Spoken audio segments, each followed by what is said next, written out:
knowledge we spend all day, talking spiders every week they don't play. From the tarantula to the tiny mite, 8 legs of wisdom bringing truth to light. On the spider sense they break down the fear, creepy crawly legends are getting clear. For the love of science spreading wide, uniting communities in arachnid pride.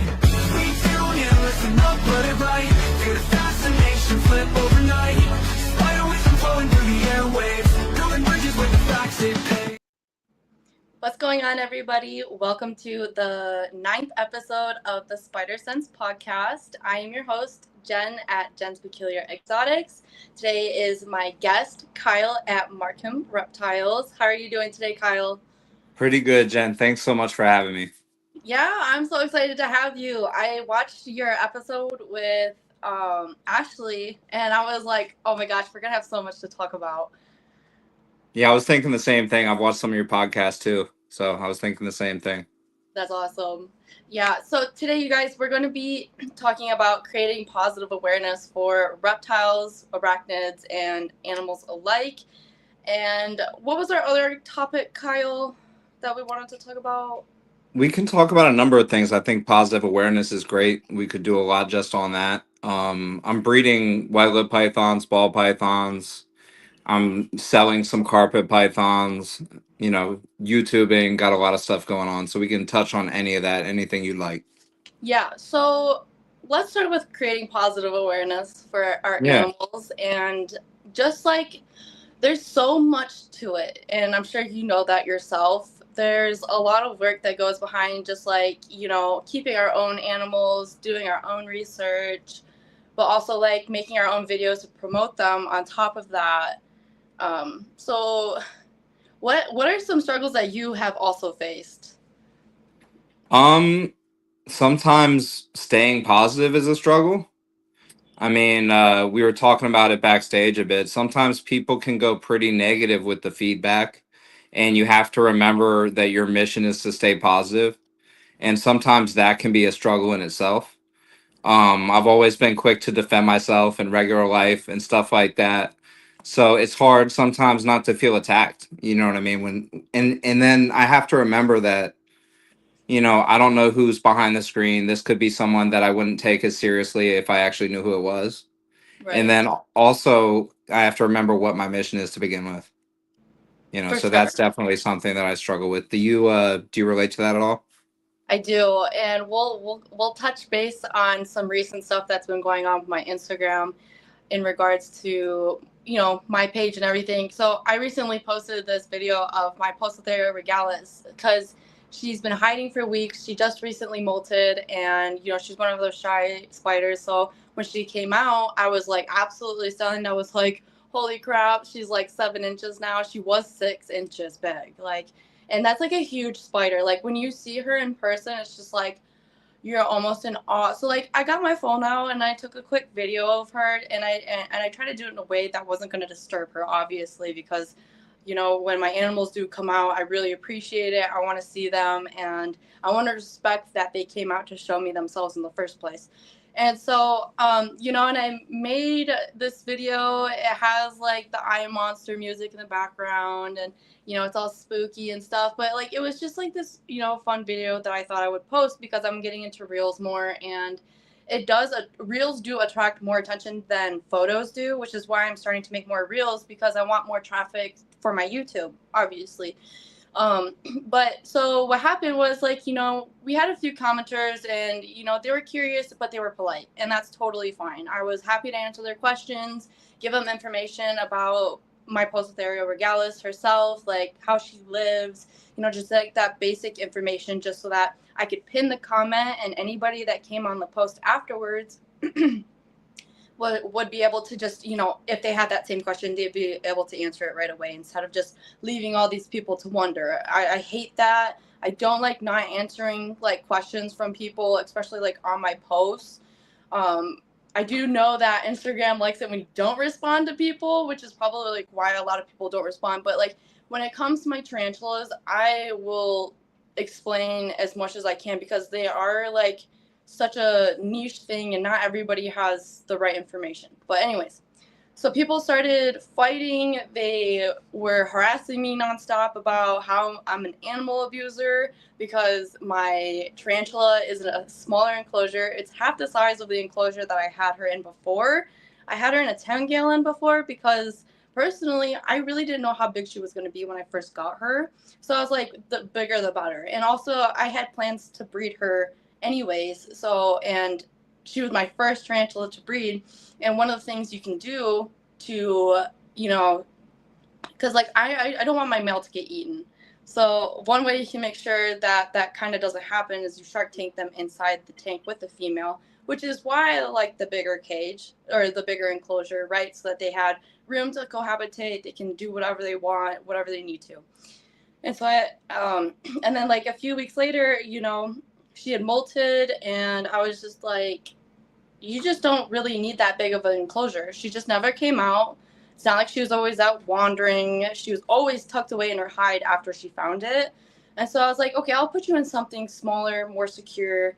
And yeah, it could use a few decor, obviously, but it's fine how the way it's set up. And, you know, people were just like bickering with each other. And that's one thing I don't like at all is when people are bickering with each other, especially on something that is like a post that is supposed to like bring positive awareness, not negative awareness. Like that's not what I want to build my Instagram account off of, my YouTube account.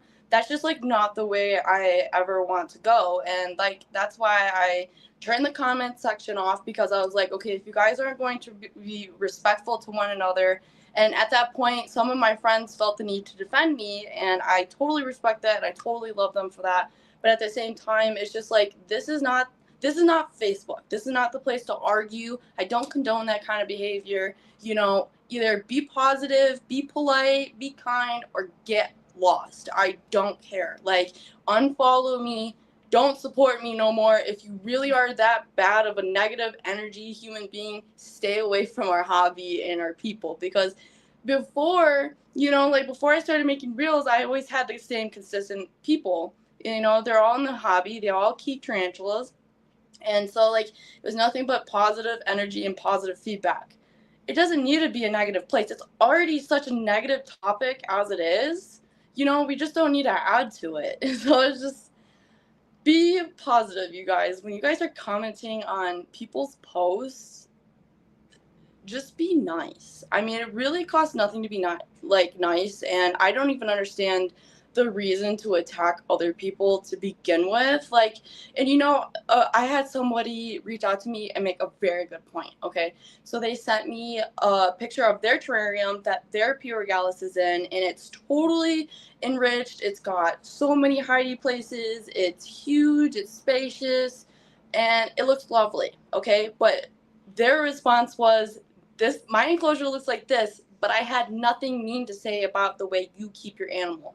You know, because everybody keeps their animals differently. It's not all black and white. There is no one way to do things, and there's nobody that is the absolute boss of tarantulas in this hobby to be telling other people this is what you shouldn't do. You know what I mean? Like, I mean, I get to a point when you're educating people and you're teaching people how to properly keep things, but when you're just like so opinionated that the only opinion that is right is your own, and you're just trying to like, you know, I don't stand for that. So that's just one thing I don't really love.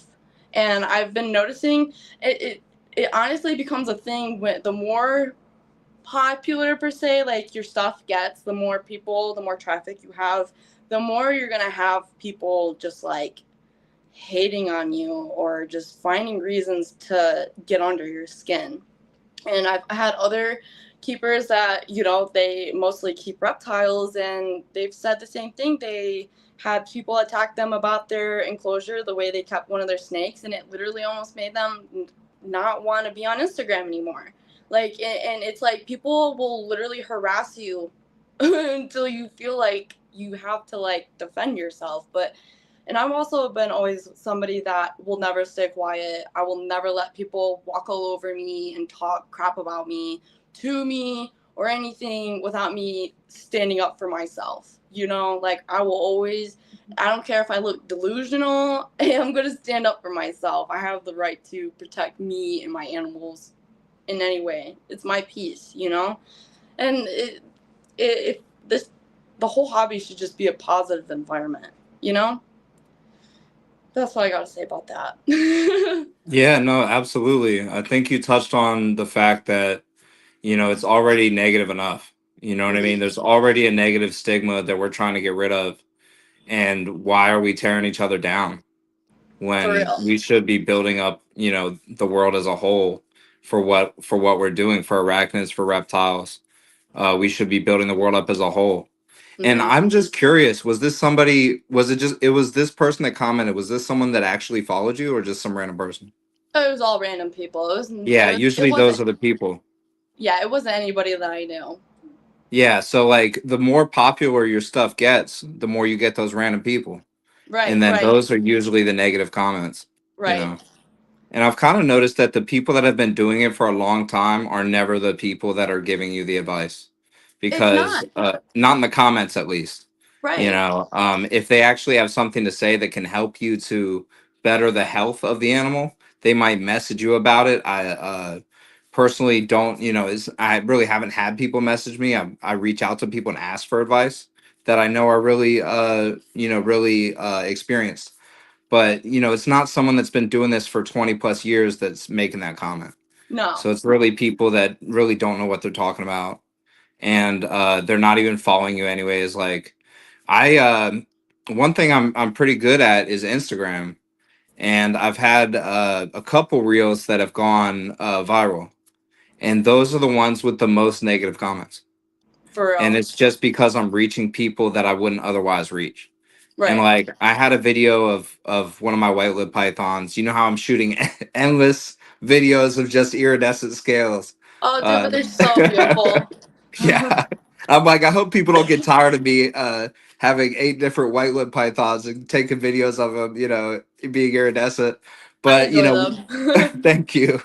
But one of the videos did 2.4 million or something like that last time I checked views. And then the comments on there's probably like 100 comments, so there's two parts to this. But the comments on that are worse than my other videos, and it has the best results. Yeah. And some of the comments are just dumb. Like they're like, "It's pretty, but I'd still kill it." Or like, Yeah. I'm like, "Whoa," one person, I don't, they commented in another language and I translated it, and it was like, "I'm not really fond of snakes, but this one's clearly abused," and it was just me holding the snake and taking a video. I'm like, "What about Yeah. this is abuse? I don't understand." Yeah. You People know, are weird. but that being said, there's like, I don't know, I'm just guessing the amount of comments. I'd have to go look. But there's like 100 comments. And I'm picking out the only two negative ones because that's what's sticking with me, because it bothers me. Because I'm Right. trying to do such a positive thing. I'm trying to spread love for these animals by showing how beautiful they are. And then here comes these people that are just trashing what I'm doing. So it's kind of demoralizing. But then I got to remember the 98 other people that commented heart emojis, fire emojis, what a beautiful snake, or whatever. And I'm Right. like, you know what? Those are the people I'm doing it for. Oh You yeah. know? Oh yeah, for sure. And that's what like definitely keeps me like going. Like, you know, I do take breaks, like increment breaks from social media, like especially from like doing YouTube or Instagram in general, like when I really just like do take a step back, because if you're in this for the long haul, you're going to experience hard stuff, you know, just like, holy crap, why would you even say that to me? You know, it's just the internet though, and it's just something that we have to learn to deal with, but it does help when you have friends that will literally message you and support you like, dude, that was so foul of them, like, are you okay? And like that was like the most meaningful thing to me. Like last night, I got so many messages from my friends just being like, "Are you okay?" And I'm like, "Yeah, but this is so not cool." And but like another thing too is that girl that commented she also has a little crusty white dog that shits all over her floor. Okay, but Kyle, I have a little chihuahua that does the same thing. So I found that offensive. You know what I mean? But I'm like, why would we start discriminating like against like other pet owners to begin with? You know, Yeah. I'm just like, why would you even go there? I'm like, No, I know like 10 people that have small little dogs that probably shit on their floors too. Why are we discriminating? You know, it's like, like, it was like the reel she commented on was like the one that, it was a real comment on one of my YouTube videos. The lady said, oh, how disgusting you must be on that floor of yours. And I'm like, I just responded like, yeah, I live in here. I crawl in the enclosures with my animals. I sleep with them. I'm so nasty in here. And so like the reel was like, don't come to my town. And I was just like, you know, had she been more specific, like, you know, Karen and question mark and then that, but it just felt personal. And I just mentioned on my last podcast that my dog does that. So I was just like, there ain't no way. There's just no way. And I take things very personally. So Yeah. I'm sensitive. I'm very sensitive about everything. My animals, my life, everything. You know, I just don't let people talk crazy to me. I've been Yeah, talking I so much understand that. crazy that I'll cut it right off. Yeah. Hey, Ashley. Hi Um, I, Ashley.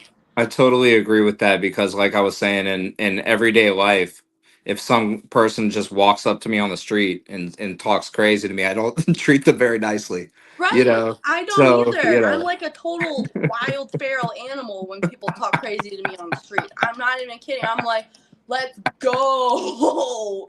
And like, cause like I walk around a lot because I don't have a car. I am on probation, right? So I have to walk to the grocery store a lot. And you know, I have people that almost literally like hit me, and I'm just like, I'm like, I will literally drag you out of your car, and I will play with me. I just so yeah, and I'm just like, you know. So then when people are being ridiculous and absurd to me online, I'm like, you guys really just don't understand like how nasty I can be. But I'm never going to get down to that level of like, let's stoop to your level and be the same way. No, I'm gonna be the bigger person.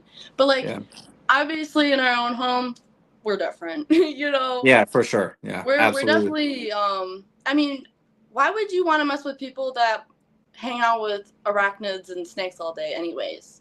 You know? Yeah, I don't know. Yeah, I We're mean, just a and bunch of it's thugs, honestly. you know, yeah, Ashley's definitely right. They're giving you engagement on your posts. Yeah. I totally understand though, so I'm actually glad you brought this topic up. Like, I'll get a negative comment and I'll like show my wife, and then she's like, ignore them because they're giving you engagement. You know what I mean? Right. Right. So, but That's it's you know, it's easy to say that, but for me, it's hard to ignore them. it is. And I know that also that's just part of it, but I'm sure you relate to this. And you were talking about this with Tarantula Cat. When you're doing YouTube and stuff like that, you get better as you go along, and you get better because you're becoming more of yourself. Right.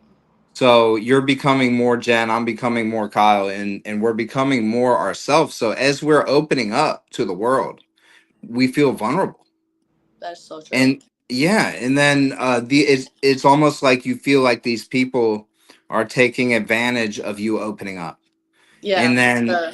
yeah, and then it's like this person has only seen maybe who knows how much they even watched. They may have seen a 35-second spotlight of your life.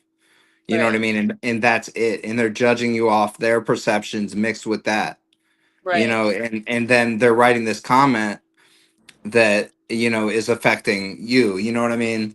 And Yeah. it's kind of unfair, but unfortunately it is the reality. And I remember a video a long time ago that Brian Barczyk put out, Mhm. and he got a bunch of shit online. Mhm. He got flack from a bunch of people, and some of it, he had to evolve as a keeper because he'd been keeping for so long that sometimes you've been keeping for so long that things change and you don't notice. Mhm. And he evolved as a keeper from keeping retics in racks, though they were giant racks. I mean, you can't, it's hard to fit a retic or a berm in any rack, Mhm. but he was doing that. And then uh he switched to the reptarium style, huge enclosures, and he evolved, and he was never a bad guy the whole time. And Right. yeah, he may have been, made mistakes, but everybody's making a mistake that we just don't know about yet. Right. And we don't have to bully people into changing. You know what I Right. mean? Or and harass them into changing, because it does have effects on people's psyche. I remember him making a video saying how depressed it made him to just go through all the comments. And I remember I used to comment on his stuff and he would respond to me. And my comment would be something simple like awesome video or something like that. And he would respond to that comment. So he was literally reading every single comment. And imagine how many comments he was getting and how stressful that must have been. You Right. know what I Well, mean? and somebody like, I'm a YouTuber. I care about the content that I put out and how it's being perceived. So it's like, Yeah. I also go through all of my messages and make sure, like, if there's anything that, like, maybe, like, people are, like, confused on or whatever, I need to explain more, whatever it is, I'm there to, like, respond and, at least, like, I do the same thing. So, like, when I'm reading shit comments too, I'm like, well, F me then, because, like, I do this on my own time. I don't make money doing this. I really don't. I spend more money than I do make it. So it's just like, I'm doing this for the animals. It's not for anything. It's not for the clout, and it's not for nothing. It's just like, I literally love these animals and I want people to appreciate them, Yeah, you know? absolutely. Yeah. And it's just like, it's all about. All it's about. I'm looking at my tarantulas right now. I just love them so much.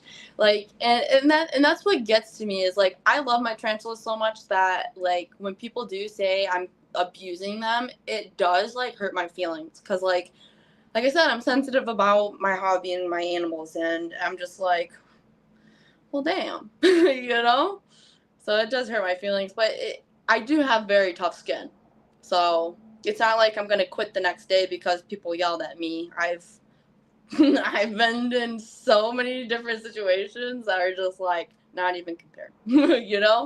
For sure. Yeah, I can see you're in it for the long haul too, because I can see you're dedicated. I can see that you're going in a direction where you're building yourself up, you're building your platform, and that you're not doing this for anything short term. Right? Yeah. So No. I This can is see you're for. going to be around. Yeah. Well, and I want to be a breeder, but, like, all of this stuff is going to take so much time to just, like, get to it. So I'm, like, starting with my little projects here and there. Like, I love doing my YouTube. I want to do better Instagram. I just love making content too. Like, ever since I found out how to make content properly, like, it's so much fun. It's so rewarding to just, like, put out a video and it does well. Yeah, it Or, is. Yeah. and it's just like, yeah, it's definitely, like, a learning curve, and it is scary though. Yeah, it is. And it's like, we got to just keep at it and not get discouraged. It's difficult because sometimes the stuff that people watch the most is not the positive stuff. Right. And sometimes we get spillover from those people. Like, I don't, have you seen the videos of the guy that jumps like from like 5 feet away, jumps in front of a snake and gets bit by it? Oh my God. I'll send you one later. But he like gets a running start and then runs up and jumps directly in a snake's face, a wild snake, and then gets it to strike at him. Right. And then he'll like grab it up or get bit in the face or stuff like that. Millions of views. Mhm. But if I'm explaining like fun facts about a snake, then that gets no views. Yeah. No, Uh that's the internet. yeah, like my video right now, I have a video right now that's going viral right now. It just hit 2 million views and it's of one of my snakes pooping. Oh my God. And it literally is just poop. The snake was outside and it started I pooping in the saw that grass and I was video. like, you know what? People are gonna watch this. So I just recorded it. I like squatted in the grass and like I'm all up on the snake with my phone and I Oh my God. recorded it and I put like a fart noise over top of it. And then it's literally just went over 2 million views. And I'm like, what is wrong with you people? Like all these artful pictures and videos I take of beautiful animals that you may have never seen before. And you guys pick the poop. Yeah. Dude, it's so weird how the Yeah. algorithm works, because, like, Yeah. I will make care videos on YouTube and it will do Yep. awful compared to, like, I videos know of, like, I know this is exactly my. what you're, and those are the most useful video you could make. Yeah, I I know know they don't exactly what even you're push talking about. it. They don't even push it. Like, I was trying to like make like this consistent. I was trying to get like a consistent posting schedule. I was like, okay, if I start posting like every 5 days, like YouTube's gonna start pushing my stuff. Absolutely the heck not. And I was just like, you know what? And then like, okay, so like I post 2 videos, they did okay. Not like usual, but and then like I waited like 9 days, and then I posted that reptile show video and it did well, and I'm like, okay, well I'm just gonna start slacking because you guys like that. I just it's and like there's no way, especially with YouTube, there's nobody's telling you how to do this. You Correct. have Yeah. to figure it out. Hmm. Like there's other YouTubers, but like you don't want to copy them either, so you're just like trying to come up with your own finagle thing, and then they're like, Chris is totally right. Eventually, Brian Barczyk stopped caring, or at least he said he did. I know he probably still cared to a degree, but he right, started ignoring it more, and that yeah, probably just came with being desensitized from getting so many ridiculous comments. it, You it, know what it I does mean? it does Yeah. happen like that over time, because when I first got my first bad comment, I probably cried over it for like a day or so, and now I'm just like, whatever, whatever. But then like sometimes, I'm also bipolar, so it's really hard for me to like also regulate my emotions sometimes. And I'm at least I'm very honest about that, and I'm always honest about my bipolar disorder, because like if y'all see me acting a little, at least you know why, you know.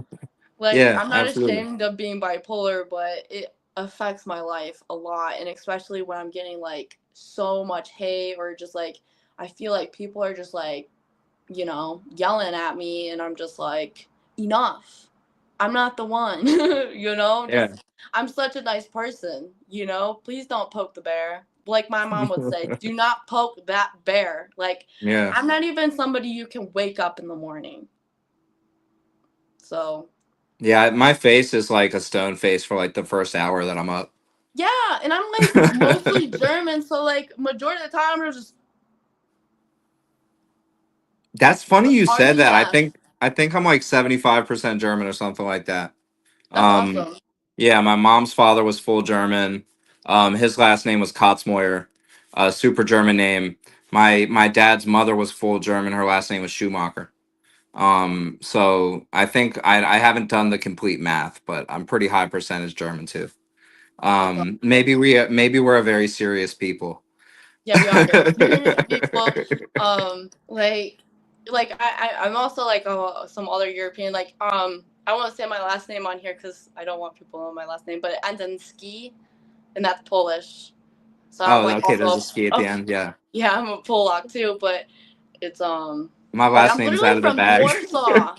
My ancestors are from Warsaw, Poland. From Poland, yeah, Warsaw, Poland. Yeah, Like when you put my last name into like Polish meaning, it means war chief. And that's I'm like, awesome. yeah, it's crazy. But Now I'm gonna find out your last name by googling War Chief in Polish. I'm oops, just kidding. We I'm can move on exposing from that. myself. But yeah, my last name's out of the bag. Unfortunately, I named my company after it. Yeah, But that's okay. it is what it is. But yeah, I feel like part of my legacy is like teaching people this stuff, and legacy is not just a name, it's your actions. But I like to it's nice to have a name attached to it, so. But Yes. yeah, I feel like you and I are just kind of finding our way. Even though we both make great content, I feel like we're both going to be around for a long time. We're both just Yeah. kind of finding our way, especially in YouTube and pushing through our social media and stuff like that. We're both kind of finding our way. And it's funny because it's like I said, it's not the experienced people that are saying this stuff. And No. those are the people whose uh I told you that those are the people whose opinions matter. I told you my wife is she's someone who I consult about anything in my day. So Right. I don't talk to that many people. I do have friends, but I have a very small circle of friends. A lot of them are actually from the reptile community. I know we're two parallel communities. The I know you have reptiles too, but the Yes. arachnid community is something I'm learning a lot about through you and through Ashley and stuff like that. It's cool to see what you guys keep. But yeah, I have friends through this community, but mostly I just talk to my wife. So Mhm. if I have a problem or something's going on and I'm like, wow, I can't believe this person said this on my video. Mhm. she's like, you have to think about the merit. Does this person even have anything that you should be listening to begin with? Do Right. they have do they have experience? Do they have what your goal is to acquire? Right. Do they have the best animals of whatever you're trying to go after or whatever they're discussing? And if they don't have the experience and they're not somebody to be admired, then there's no reason to even listen to them in the first place, because you're just putting trash into your mind, basically. Pretty You know much. what I mean? Mm-hmm. Yeah. So she gives me super good advice, but at the same time, like, if she feels like someone's disrespecting her, like a waitress at a restaurant, she's the first to go off or something like that. But Yeah. she gives me wonderful advice. So Yeah. I guess I'm the same way. I can solve other people's problems 10 times faster than my own. Yeah, for But sure. you know, but yeah, I feel like a lot of it comes down to, does what this person's saying have any merit at all? And Right. if it doesn't, then it doesn't matter. And like you said, you were talking about someone else that was keeping the same type of tarantula as you, and they Hmm. sent you their enclosure and told you yours was fine. Right. And people don't realize there's like so many different ways to keep the same species. Serious. And different people have success keeping the same species different ways, Hmm. breeding it different ways, and doing completely different things. Hmm. So there's more than one way to make things work, and the people that have experience realize that. Yeah. And it's the people that don't know what they're talking about that are the quickest to run their mouth, you know. And there's a saying my father used to say, and it was, "The empty wagon makes the most noise." Yeah. Right. Um, yeah, so it's like, it's people that are just blurting out stuff. You know what Yeah. I mean? And they're basically doing that online. Or some people have fun trying to kind of prey on other people's energy Right. I hate that. almost. What is wrong with you? Yeah, they're trying to literally drain your energy. And the best thing that could happen to them, that type of person, is for you to respond. Right. Because now they're draining more of your energy and they're feeding off your energy almost like a vampire or something Yeah, they like that. are a little blood fucker. Yeah, exactly. And they're feeding off your energy, and the best thing, they want is an argument, because that's how they replenish their energy instead of just radiating positive energy from inside. You Right. know what I They're mean? just so miserable. They have to feed off other people's energy.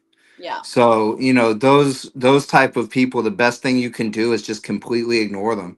And like you said, you have people that support you. Yeah. So let those people go to bat for you in the comments. Right. Let those people go argue with them, because then your energy's not being drained. And they don't have to argue with them. I'm sure you got a lot of people that support you that weren't arguing with the commenter. Right. But if you have anyone arguing, it should be them, and Right. and not you, because you have nothing to gain. This person already is somebody that you're not going to convince of anything other than what they're saying. And if they might not even think what they're saying, they might be just preying upon you to try Yeah. and steal your energy, you For know. sure. Hmm. But I did a video about what the best thing is to do to change people's perception of reptiles, and I feel like this applies to arachnids as well. We're kind of like parallel communities. But and the number one thing that you can do to change people's perception is to educate, and specifically educate children. Hmm. Children aren't trying to prey on your energy usually. I haven't met one Yeah. that has. I'm sure there's one somewhere out there, but I haven't met Yeah. one that has.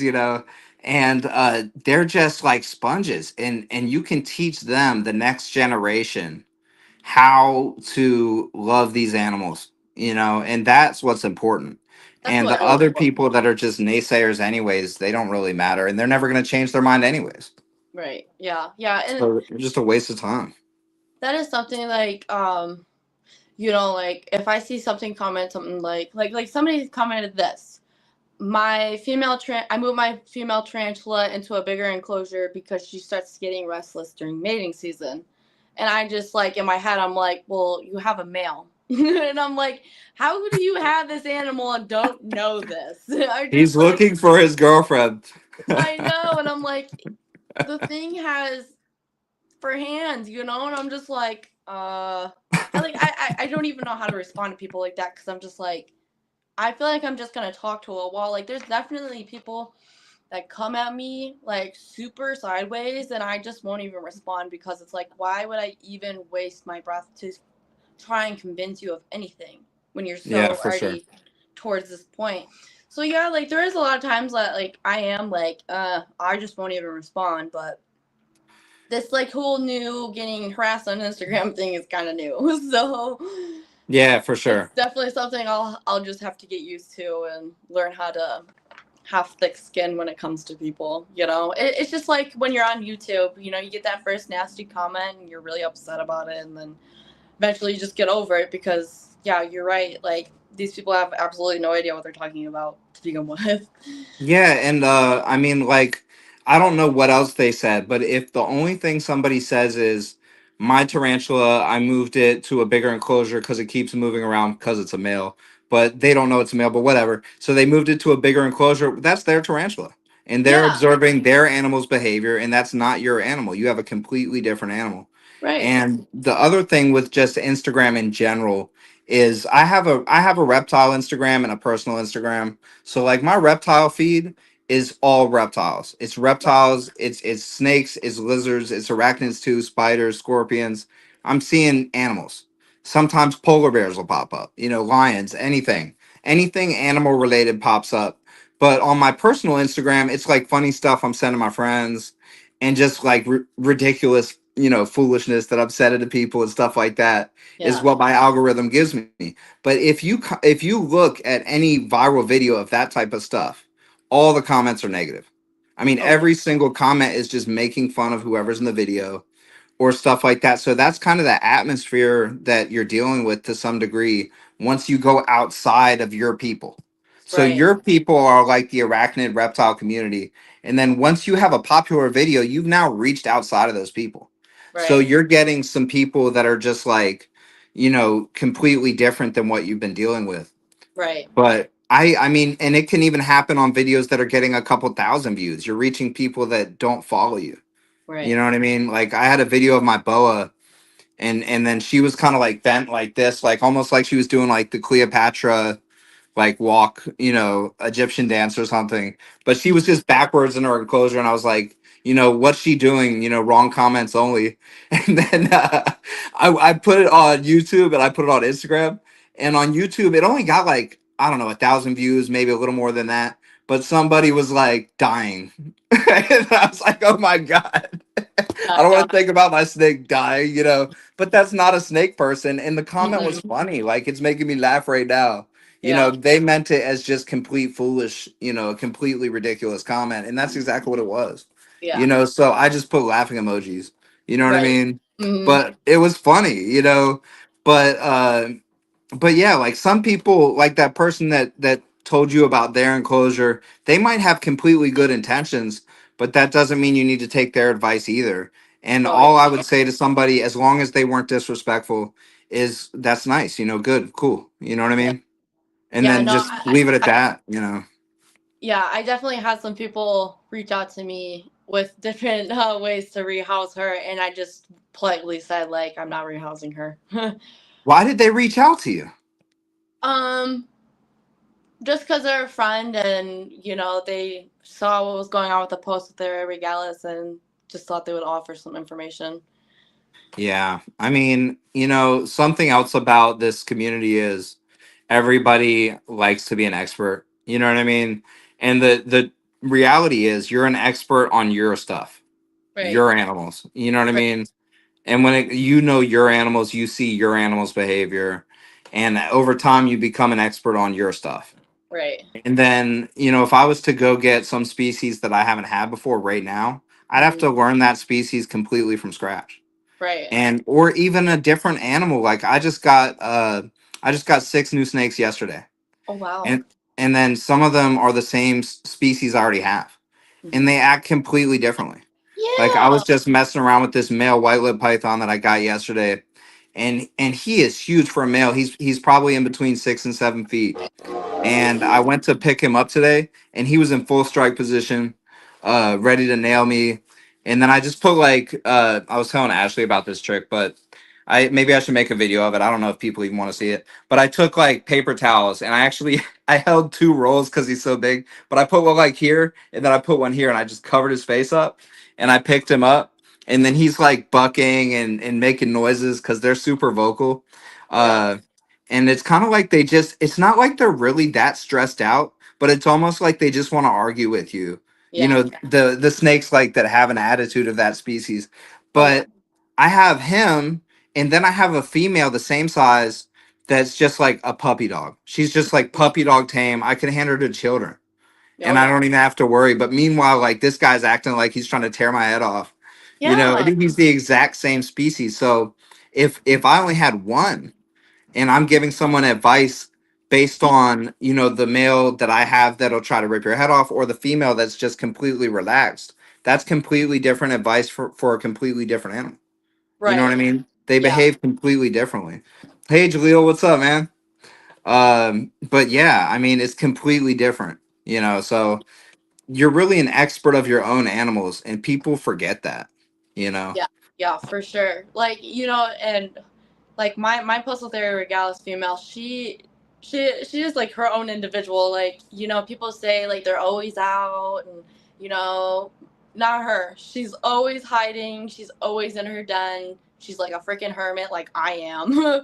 And I'm just like I did have her in that 10 gallon, which was 12 inches tall at least. I think it was 2 feet long, and or like at least a foot and a half long. And she just never came out. She didn't use it, and I was just like, okay, girl, I'll give you something smaller. And like, yeah, we do know our tarantulas better than anybody else. Like, there's tarantulas that will literally they say they're supposed to burrow, but they won't even touch dirt. Like, I have my Herpetera pulchripes right next to me, which is the meanest one I have. She's the one that slaps at me all the time. What's the And common name on that? a golden blue leg baboon. Oh, okay, for sure. Yeah, and frick, I lost my train of thought. No, you were saying she slaps at you. Yeah, but no, like I seriously don't remember what I was gonna talk about. But I Well, lost you my were train of talking about thought. individually how different animals act. Oh yeah, so she's supposed to be one that burrows, right? But Yeah. she doesn't. She's never burrowed. She's always stayed on top. And like like even before, she could totally not come and slap at me. She had a burrow to go retreat into, but she would rather come out and face me and be like, "What's up?" Like, Yeah. you are not normal. And like when I first got tarantulas too, I only had like one of each species. But then when I started getting copies, I was like, these guys really are their own personalities. Like, it doesn't matter if they're the same species. Like, they all act different, and they can even act different in between molds. So like they'll never be the same spider ever. Yeah. Especially if you're like growing them from like a sling to an adult. Like, if you just get an adult and you have them for a long time, they don't molt often. Like, you can be sure like that's their personality. But when they're babies, I have like this I have a Taco Golden Knee Pikachu that I raised from a baby. When she was a baby, she used to slap at me all the time. Like, if Really? I were to like try and tongue feed her, she'd just slap at me. She's rude. And this other one that I got would just come out crawling onto my hand. So I'm just like, Yeah, there you because I go. heard those are pretty docile. My buddy just got one of those. They can be, but like if you like if you get one, they could still, flick hairs at you. They can still threat pose you. They can still, act like a tarantula if they're not like, they don't have that puppy dog personality.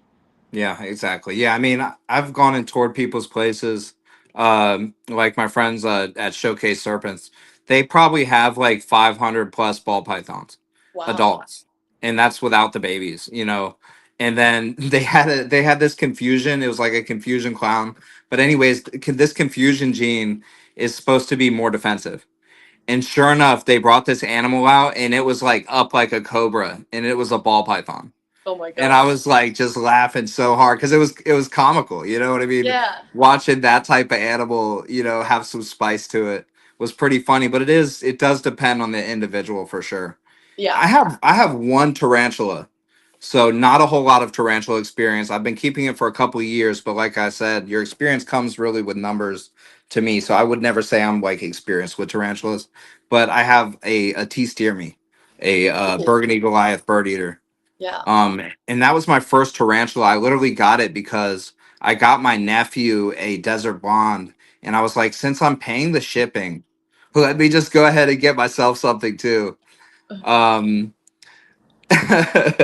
but I'm laughing at Ashley's comment about Latin. It's nice to know the Latin actually, on tarantulas, but it's a learning curve for me too. I have Latin tattooed on my arm. That's there you go. So you're deep into it. Oh yeah, like well, like when I was a little girl, I was huge into dogs. Like I had this huge dog breed book, and I literally could tell you every single breed of every single dog. When I was out and about, I could point at a dog, call what mixed breed it is of each side, ask the owners is it this and this, and they're like yes. Like I've always been that person. I've always loved animals. I've always wanted to be, smart about them, I guess. So Yeah. like when I got into tarantulas, I was like, I gotta do the same thing. Well, I was also into horses too. So when I was with horses, I was the same way. I can look at a horse, I can tell you what breed it is, what color coat it is, what kind of riding gear that they're riding in, what style, like everything. And so when I got into tarantulas, I was like, Latin names and the scientific names is definitely something that I will teach myself. And it took me a long time to get them down right. And I'm sure I said them like wrong a lot, but it's so important when you're buying when you're in tarantulas. It's so important to know those scientific names, because when people are talking about them, they're mostly going to call it by their scientific name rather than their common name, because some species can have the same common name, so then Yep. you can easily mix them up. So that's why we call them by their scientific name.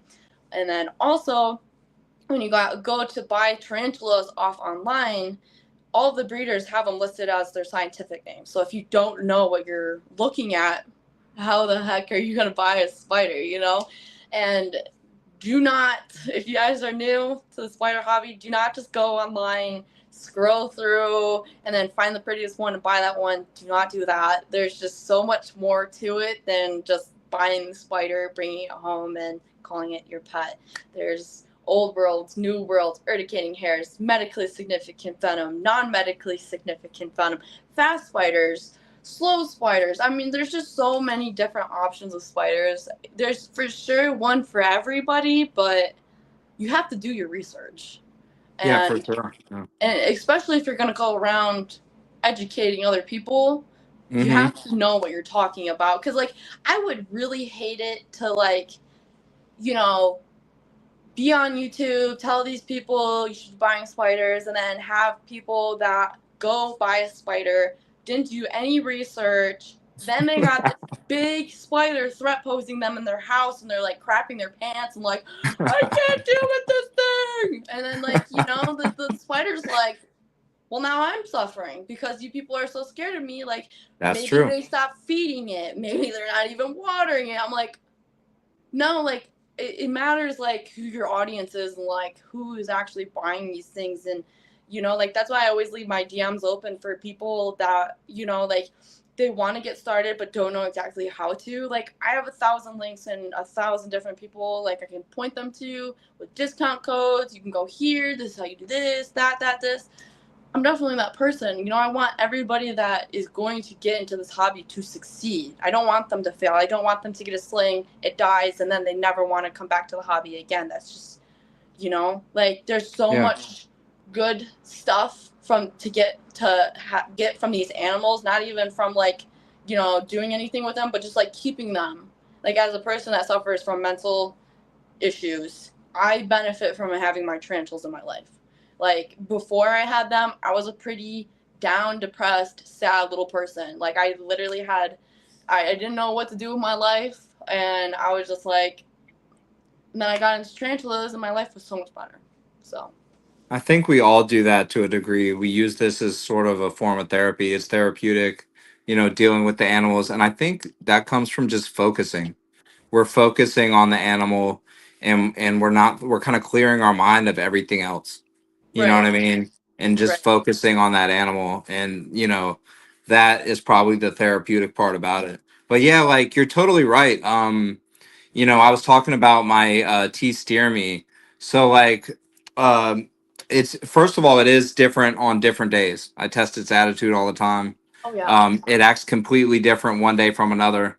And also when I went to buy it, I thought I was buying a blondie because I didn't know anything about Goliath bird eaters. And there's like multiple different Goliath bird eaters. You know what I mean? Because it's a Yeah. common name, like you Yeah. were saying. There's And yeah, I got a steer me, and I had originally wanted a blondie. Now I don't care now that I have the animal. I love it. You know right. what I mean? But I didn't know anything about it, and I've always been one for challenges, but I could see where it would be a problem. I learned after I got it. It's a New World spider. It has urticating hairs. They The have worst kind.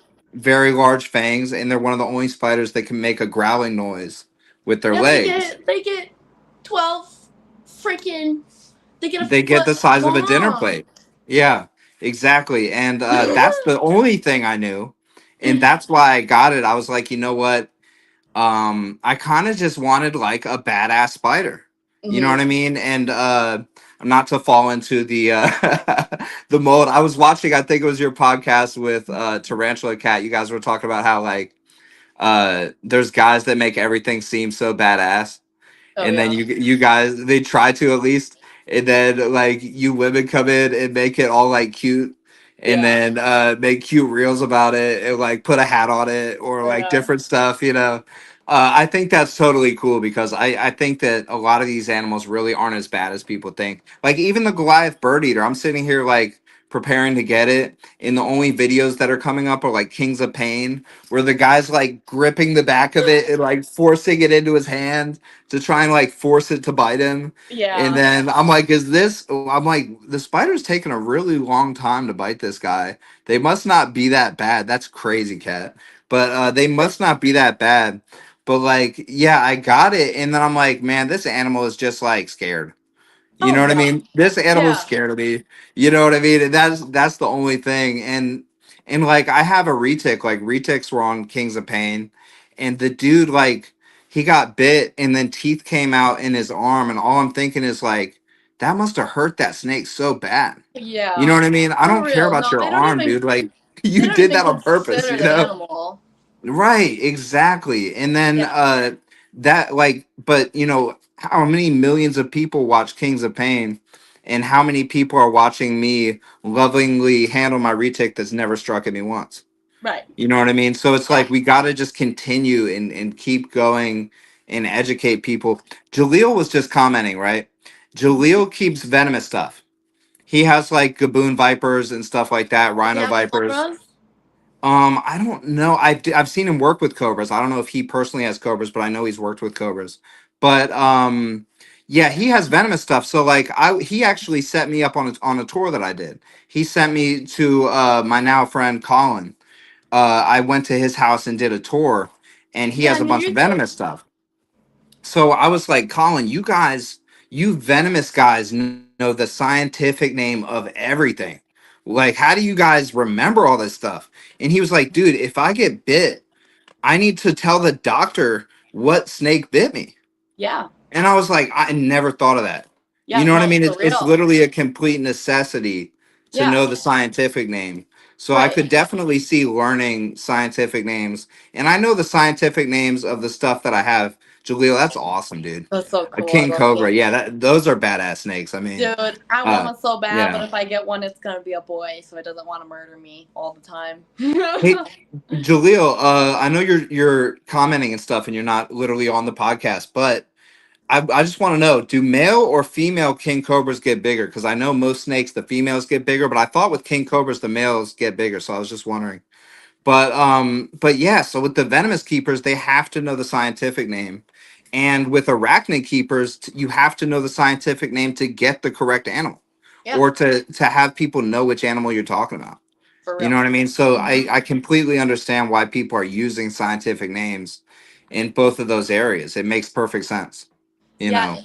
and even with the venomous, they have to have like a picture ID and Yep. the scientific name with labels on it. Because Yep. if anything were to happen and firefighters or whatever come in the house, like your animals will probably survive if you have that information up, as opposed to not, and they're not able to identify the animal, they'll just kill it, you know?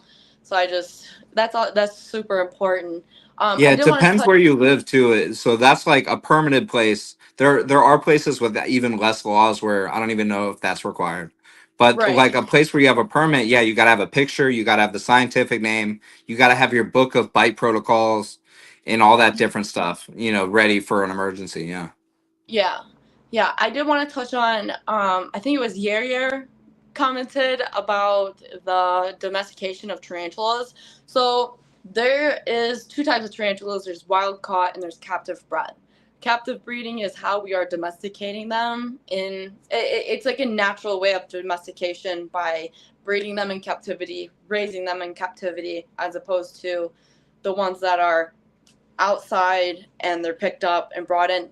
The ones that are wild caught do act different. They could also have like mites or bugs or stuff that come with them. Um, but you can't domesticate a tarantula though to the point to where it's going to act the same way every single day. That if that's like an animal you're looking for, I definitely wouldn't recommend a tarantula, just because Kyle's saying like every day they are different. They're going to react differently. Like my Aphona palma calcodes, when she had her babies, she would slap at me, and before she would never slap at me. And now we're back to being normal because she doesn't have the egg sac with her anymore. But man, if you mess with her when she did have it, she was not playing. you know. But that's that about the domestication of tarantulas. You can have them, you can keep them, but they're still going to be wild animals at heart, Do you always. think it's something about the way their brain works that they're just changing day to day like that? Probably. Well, that, and they have all those eyes, but they are seriously blind. Yeah, So I've heard that. they are really in kind of like a fight flight mode all the time, because Yeah. the only way that they can actually sense things is by touch or by like their sensory hairs, which is like all over their body. I can't remember what the hairs are called.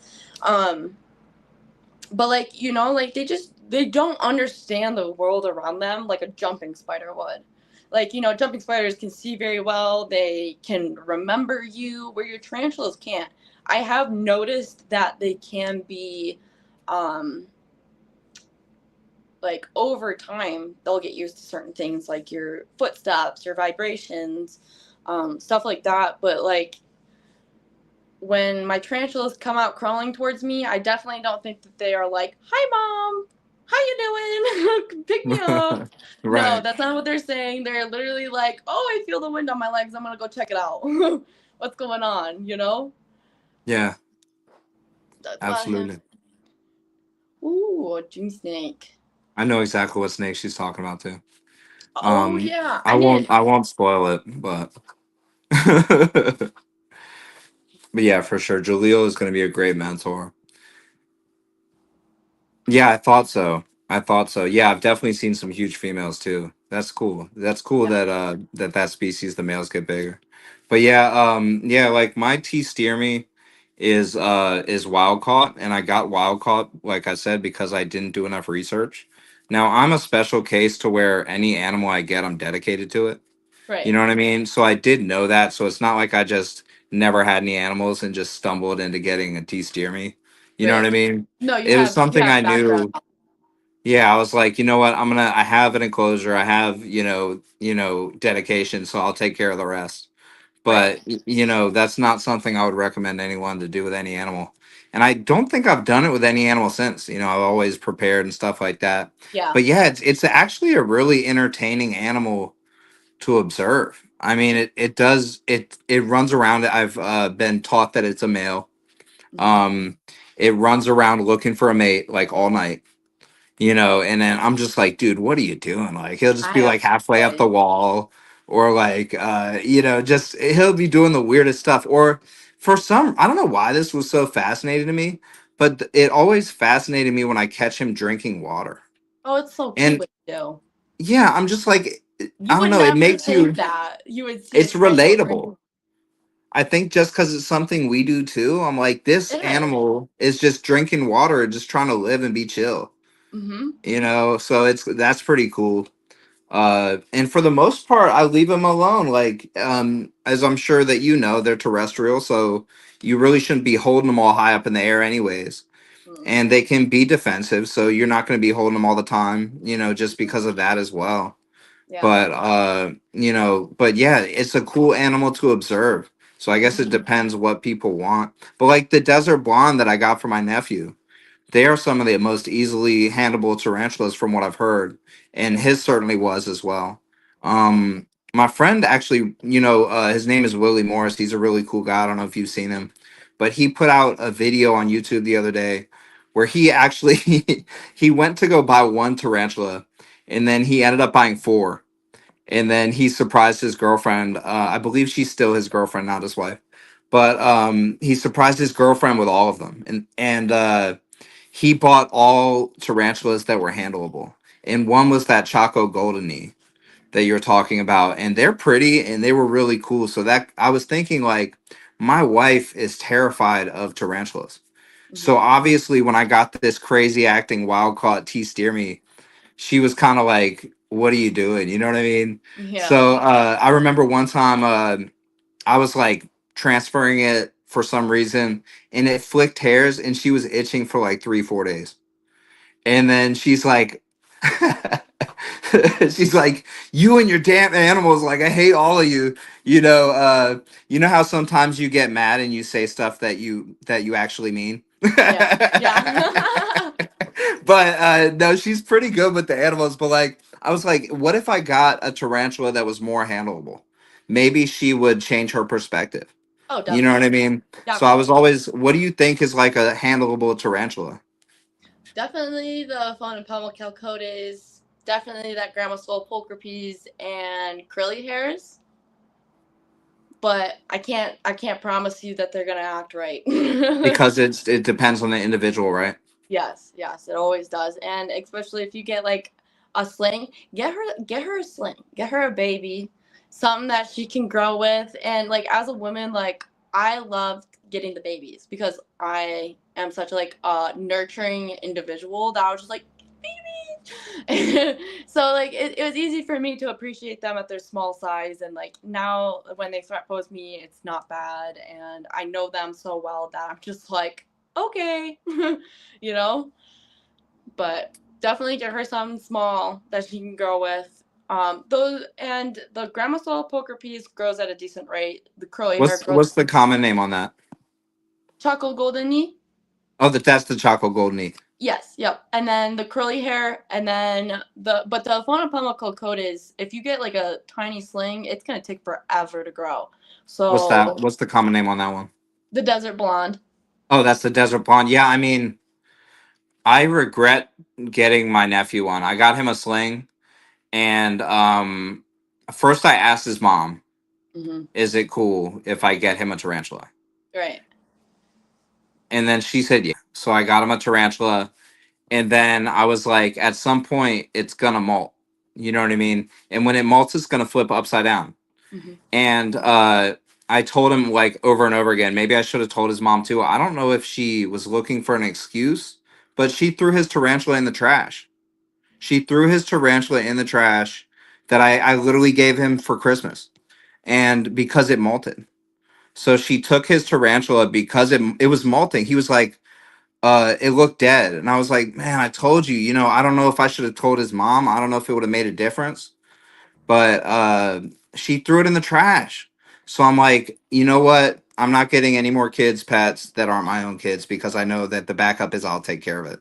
You know Yeah. what I mean? So, No, but for yeah, sure. that upset me so bad because it was so nice, and it was a sling, Yeah. and yeah, I mean, like, I would be crushed too. yeah, I was upset about that. You know what No, I I mean? would be And too. You know, like if I have a niece, her name's Safira, and if I got her a pet spider and something happened to it, I would be really upset, and especially if there was nothing wrong with it and it was just molting, you know? Because then it yeah, breaks the kid's heart, you know, that kid's gonna get traumatized from that. because I had pets as like a little kid, and when they died, honestly, my mom didn't even tell me that they died. She went and bought me another hamster and replaced it, and just was like, "Yeah, that one." I was like, "Mom, she looks different. Oh, she just lost a little weight." Like, protect your children from that stuff. Seriously, like it's Yeah. traumatizing, and like, like I was like 22 finding out that my mom actually like did that, and I was like, thank God, because I would have been traumatized. Like, I was already sad enough about the one that was dying, because like, you go to a pet store that is a chain pet store, you're gonna get animals that are sick, and Absolutely. as a kid, I didn't know that, and like we got two little Siberian hamsters, and I know you're not even supposed to keep them together, but I was a kid, and my mom was just trying to be a cool mom, and one of them, I had Mickey and Minnie, and Minnie died, and then that's the one she replaced overnight. But like as a kid, I was so crushed. Like I had That was hamsters so as a nice of her child. too. Yeah, and I had hamsters as a child And too. so you saw that Minnie died? Yeah, well, I saw that she was sick, but I didn't know that she like died, and I didn't know my Okay. mom went to the store and like swapped her out for me. Because we brought her home that day and the hamster died, and my mom was upset. She was like, "That's messed up. I can't believe you guys did that to my kid." you know? But, and the kids are so sensitive to that stuff Yeah, they too. are. They really are. And I'm so sorry that happened to you to begin with, because I would be so upset just in general, you know? But, Yeah, totally. I mean that did upset me, and I put a lot of planning into getting him that in the first place, and I was right. teaching him how to take care of it, how to build an enclosure, and all types of stuff. Mm-hmm. That I was having fun teaching him. So yeah, Right. that definitely upset me. And you're right, the kids get super attached. Like my son, and our neighbors, our old neighbors, they moved now, but they used to hang out like every day, and they found a bird, and I guess it was like injured, so they were feeding this bird every day mealworms, because we just have them sitting around for our lizards. So like I walked outside and they're literally just holding the bird and feeding it mealworms and holding it in their hands, feeding it mealworms. And Yeah. of course, I was like super happy about that because I love animals. But they got super attached, and then luckily my son wasn't outside, but the neighbor kids were like outside, and a hawk just swooped down and ate it right in front of them. You know what Wow. I mean? And Yeah. then yeah, they're all like literally in tears crying, because they've nursed this bird for like 2 days and it's their project. And I think they literally found another one later, and then the same neighbors have an outdoor cat, and then the cat ate that one. And then I was like, you guys, like, I guess they kind of learned their lesson, but at the same time, I'm like, I'm trying to encourage them to love animals, and they're doing the right thing. So Yeah. you got to just kind of like talk them through their emotions and Mm-hmm. stuff like that. But like, I understand, like, if something happened to any of my animals right now, I would be like losing sleep over it. Oh, You know me what I too. mean? Mm-hmm. Yeah. So like, I completely understand. It's hard for me to tell them like, don't be sad, Right. because I Oh, would yeah. be too. No. You They know? should be allowed to feel grief about stuff like Absolutely. that. Yeah, And that's normal. especially, Yeah. and especially at such a young age, like, I mean, kids really shouldn't have to go through that. But when they do, it's really important to like make sure that they can be positive out of that, because so many kids just want to like end their lives. That it's just Right. like you have to be sensitive for them. They're Yeah. just kids, and that's why I got so upset about that one guy juggling the ball pythons at that reptile I expo, saw because that. I saw that. I think when you posted it. yeah, and like because it's like, okay, well, this kid initially had love for these animals, right? It got bit, and then this man is showing them that you abuse animals to make yourself feel better, and it's just like now this kid's gonna grow up with a really fricked up way of doing things, or thinking of it, or it's really important how animals are portrayed to people in general. And It is. Just so wait, this kid came to this guy's booth at an expo, held one of those ball pythons and got bit. no, it was a neighboring booth that one of the ball So pythons bit the kid, and then he okay. decided to start juggling his own to make the kid feel better, but you're abusing an animal. You're Yeah. throwing it around in the air. If it falls on the ground from however tall you're throwing them, they're probably going to get brain damage or like die. You Yeah, know, it's like, not, and I saw him drop one too. yeah, the Yeah. pied one on Not the that it's table. better if he didn't, because it's still stupid, you It know? is so stupid. Why would you start Yeah. throwing, like, my ball python Jaime is so sensitive. He is such a sensitive little man. I'm not even kidding, Kyle. Like, That's a good name, by the way. Jaime, yeah, Yeah. he's named after Karen's kid from Shameless. I don't know if you ever watched that show, but I have watched Shameless, yeah. I'm a huge Shameless fan, so I named my ball python Jaime after her little kid. Um, but like I was like, and I was talking to my significant other too. I was like, could you imagine Jaime being thrown in the air like that? He's so shy and so timid as it is. Like, that snake is never going to recover from that. Like, and Yeah, it's not going to trust people. I swear to God, like, something happened to him. I'm not saying anything bad about, like, the people that had him before or anything. They're great, wonderful people. But, like, they also do, like, children's parties. And sometimes I just wonder if, like, he got smacked on the head or something because he is so sensitive, dude. Like, I literally will walk, like, he used to be kept in Iraq. So, like, obviously he wasn't used to seeing me, like, come in the room or anything. But when the first few times I did, he had his head stick out, dude. He almost knocked himself out. Just like seeing me. And I was just like, dude, there's like some trauma there. Like somebody must have like smacked you on the head or something. And I'm just like, this snake will always remember that. And those snakes will always remember being juggled. You know? Yeah, absolutely. Yeah, It's for like, sure. well, you just can't do things to animals like that. You have to treat them with respect. And like, how are you going to expect other people to treat them with respect if you can't even respect them yourself? Yeah, and that's totally true, Liz. Like, why would you even bend them in the first place if you're just going to freaking juggle them around? Yeah, Jen, I mean, that's crazy. I mean, here's the main problem is people have this view of reptiles and arachnids like they're some sort of lesser animal. They're And if not. people were doing that with dogs and cats, people would lose their minds. And Right. this is still a living animal. And that's one of the main things we're talking about how to be positive. It's is educating people about them as animals. And the more they understand them, the more that they'll realize that they're animals with their own minds, personalities, So respect beating them. hearts, lungs, you know what I mean? All those different things. And yeah, I mean, I heard a story about a vendor, and you know how you go to any expo and you find like that importer table that has all these like freshly imported, some are like half dead sometimes, animals, you know, that look really shitty, and you know, they have that table. So I Mm-hmm. heard a story about an expo, and this was like a major expo. I don't remember which one it was, but I heard about an importer that had basically, I think they had shipped themselves a box instead of you know, physically bringing it. They had shipped themselves a box of animals to the expo. Now half of the animals died in the shipment and they left the box there, but the other half was alive. So you have a box full of half full of dead animals and half full of alive animals, and they literally threw it in a dumpster behind the show when they left. Now nothing happened to these people. If they did something like that with dogs or cats, that's a felony. Yeah, You know it what I should be a mean? felony So to do the same thing to reptiles and animals nothing alike. happened. Yeah, and it's like you could do the same thing with no problem. And You it's get your like, butt beat over here. yeah, make a reel about that, Jen. I know you got some audio for that, Oh but yeah, you get your ass whooped. You heard me. but yeah, I'm like, that is crazy. You Yeah, know, that someone, and it shows you the disgusting. mentality of someone that's just turning and burning these animals, you know, just Slinging flipping them them like for a they're profit. drugs.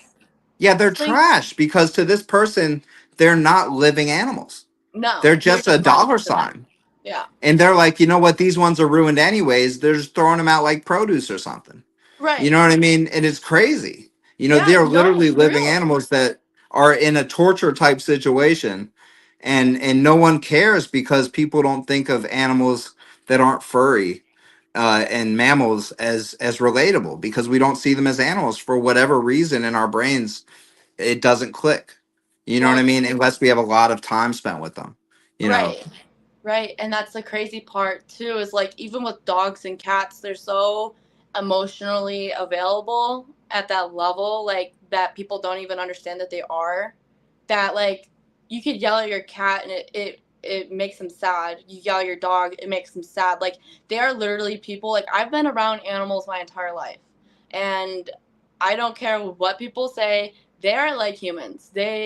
I like even my snake. I treat him as if he was like a freaking newborn baby. You know, I treat every animal with the same amount of respect as I would a human being, because just because you don't know that they are that emotionally available does not mean that they aren't. You know, Right. and they need to be treated with respect and love and care. And you know, and that's all about promoting positive awareness. And like yeah, it gets messed up in the animal world for sure. And you know, like that's something I want to touch on about like my own animals. Like I want to breed my tarantulas, right?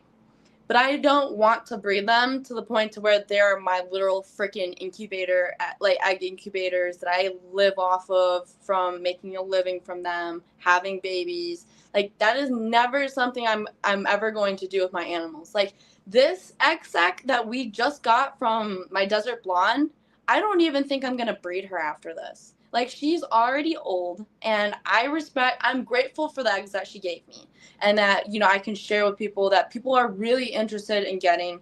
And you know, I don't see animals as a dollar sign. You know, Right.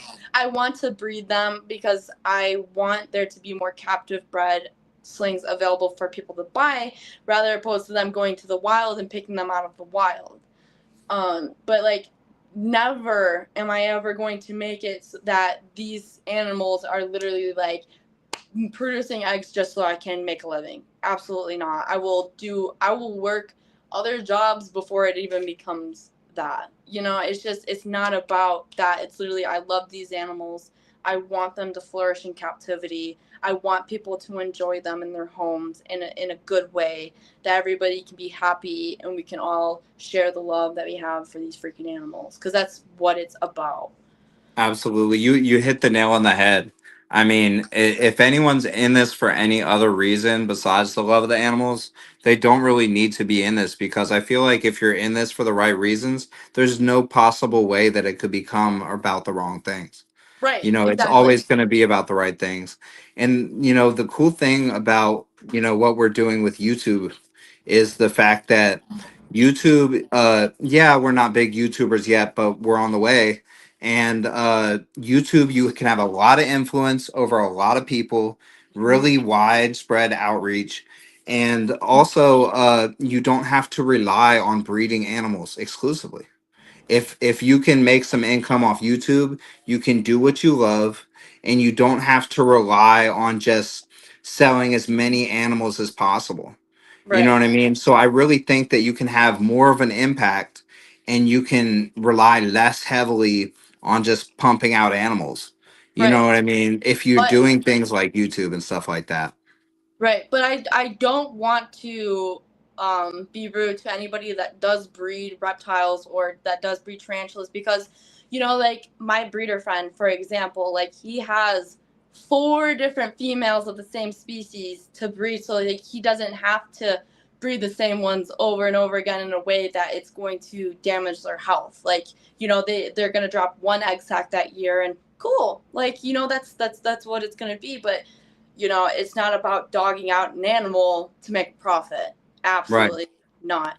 And you know, it's just not about that at all. And if I you are in completely for it for agree the with that. money, you're in for it for the wrong reasons, because number one, tarantula breeding in itself is extremely difficult. It's time consuming, it's money consuming, and it's not a quick cash kind of thing. It's like a labor of love. You know, like you could pair your tarantula and expect to be having an egg sac, and your tarantula could molt. Or you know, you're pairing them, the male hasn't inserted anything and she eats him. You know, then you're having to buy another male, then you're having to it requires more time. You know, and it's the same thing with reptiles too. Like and why I don't even bother to put my foot in breeding reptiles is because they're so expensive to care for and to maintain, and I don't have the space for that. Right. And like that's why I'm also taking my time with the tarantulas. Like when I get a sack of babies, I want to make sure that all of these babies are going to good homes.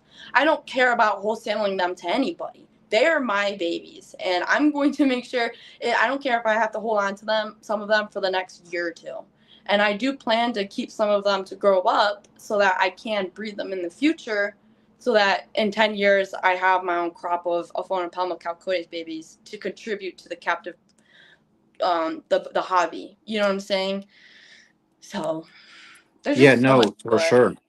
Yeah, I mean, all that comes down back to just loving the animals. And like you said, there's a lot of breeders that can breed and do it ethically. And it's Right. because they love the animals. And like you were saying about people growing too fast, taking on things that they can't handle and stuff like that. I feel like a lot of that comes down to they're valuing the money more than the love for the animals once again. They're Mm-hmm. moving too fast because they're motivated to get money Right. instead of just producing cool stuff. You know Right. what I mean? And Yeah, like, no, and the quality yeah. shows. Oh, yeah, absolutely. That too. I mean, those people don't last. And it's because they're in it for the wrong reasons. And Right. there's people that are doing great and killing it that are ethical. Like you said, like an example I can think of in reptiles is Bill Stiegel. Do you know who Bill Stiegel is from Phoenix Reptiles? Mm-mm. You should look him up. He has some of the craziest looking snakes that you'll have ever seen. But he breeds designer green tree pythons. Mm-hmm. So, and he may hatch out 100 babies this year, Right. and each one of his babies maybe costs like $10,000. Mm-hmm. So he's killing it, right? But Right. at the same time, if you contact Bill Stiegel and you're not prepared to take care of a green tree python, he's gonna find out and he's not gonna sell you a snake That's how I feel about my at all. chicken. And on top of that, green tree pythons are one of the hardest snakes to breed. That sometimes the mother dies, Mm-hmm. sometimes the babies die, sometimes the whole clutch gets ruined in incubation, and you did everything right and they all just die. You know, Mm-hmm. sometimes a fully formed baby dies in the egg right Yeah. before it's time to hatch. Mm-hmm. You know, so if he or anybody, if you love the animals, all of that is something you're willing to deal with and it's a learning experience. But Right. if you're in it for money, you just took a L, you just took a loss. You Yeah. know what I mean? So it's a Yeah. Now you have completely no different overhead perspective. to take care of your animals. Exactly. And animals are never a get rich quick scheme for that reason. That's also the same reason that people that are in it for money fail, is Mm-hmm. because they're seeing these as losses instead of learning experiences, Right. because all of their stuff is financially motivated. Right. But for someone that's just going to stick it out because they have the pure love of the animals, they have a goal to produce these animals captive bred or whatever their goal may be. Like that's my goal with white lip pythons. I Mm-hmm. don't see enough captive bred white lip pythons. I For think sure. that northern white lip pythons are a great size snake, that they could be a great pet if we could get them more and more captive bred, and that I think that people are missing them as a snake that has that type of potential. So Right. I'm trying to breed them, you know, to for that purpose. And that keeps me motivated to continue, even though they're not an easy snake to figure out. And that's part of the fun for me, is that puzzle. You know what I Mm-hmm. mean? And without the love of the animals, you would just give up on a project like that. Oh You know what yeah, I for mean? And sure. I've been kind of tracking your eggs and checking them out too. That's super cool. The egg sack. And that, you said that was a desert blonde tarantula? Yeah. Yeah, that's super cool. I mean, I've thought about breeding my male, but I just wouldn't. He's a pet. You know what I mean? I considered it, and I was Mm-hmm. like, he's my pet. And I have And that's snakes that are the the same way. that's your right. Yeah, That is your exactly. right. Yeah, You and know, and yeah, because a lot of my boys that I have, I've grown from slings, and like there's so many people that I could be like, hey, do you want this? But there's only like very select few people, Drix Duerden, that I will go. I send him my mails because like I know that he's going to keep me updated. They're going to be the best of friends, and I've given him one of my mails before, and I was so happy to. Um, And like I have this tiger wandering spider right now. I'm trying to find somebody. I'm going to ask Nick Kruger. I don't know if you know who he is, but he does mostly true spiders. And I was gonna ask him if he wanted my mail, but if he doesn't, it's just gonna stay with me because I don't really trust anybody else, that I don't know to send my animals to. Like if you're just some random person and you're like, I'll take your mail, I probably won't send you them because I don't know you. I want to make sure that they're going to have the best possible life regardless of anything. It's just really about that. Yeah, absolutely. I have a good friend, and I met him through the reptile community. I actually met him on Instagram, and then he let me do my first ever YouTube tour of someone's collection. And his name is Dan from Shack Scales. And now we're good friends. We talk every day about stuff that's completely unrelated to reptiles. He's actually just a true legit friend of mine now. Oh, yeah. Um, but basically he has a good saying, and that's that if I breed every snake I breed, I'm okay with keeping. Right. I'm only breeding stuff that I don't care if you buy it. I like it. I'm gonna breed it, and if I can't find the right buyer, it's staying right here. Right. You know, I Exactly. yeah, and I love that. And he's a great example too of someone like he doesn't really do social media.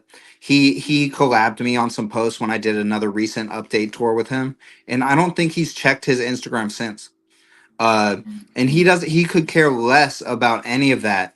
And his entire world is just his wife, his animals. He has some dogs. He has a rabbit. He has a free roam iguana, but he That's so literally cute.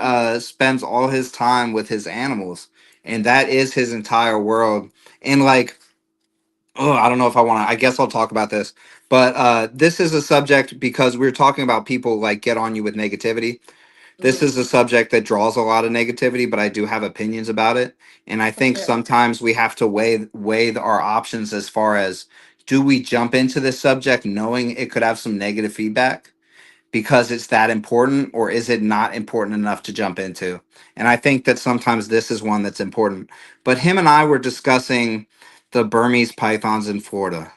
Hmm. Okay, and you can tell with the weight that I just said that in my voice that I really don't even want to be talking about this. But we were talking about how Burmese. There's never been a human that was eaten by a Burmese python. There's very few that have been killed by one in captivity due to negligence. You know, and like that being said, it's like less than one person a year, and I did a lot of research on this. And there's like 60 people a year killed by dogs, for example. Hmm. They're just not as scary looking, right? But Right. anyways, Burmese pythons are close to being endangered where they're from, in Asia, and the last wild population may be right there in Florida. And Right. because of all this publicity and press and basically a propaganda campaign, people are willing to go out and hunt these animals, and it's cool to skin them and sell them as a bag or as shoes or whatever. And him and I both really disagree with that, and we were talking about how he has a funny perspective on it. He was like, man, even if they did kill people and eat them, like there's how many million people he lives in Maryland. So he was like, there's whatever million, he knew the exact amount, but he's like, there's whatever million people in Maryland. If one guy goes missing, I don't care. And I was Right. laughing. I was like, you know what? There's some people I hope would go missing. Oh, But yeah. but as humans, we cannot deal with that sort of risk. Just like there's the natural areas where, and this is an animal. I don't know if this is a good comparison to make because it's an animal that is actually dangerous and will kill a human and eat it.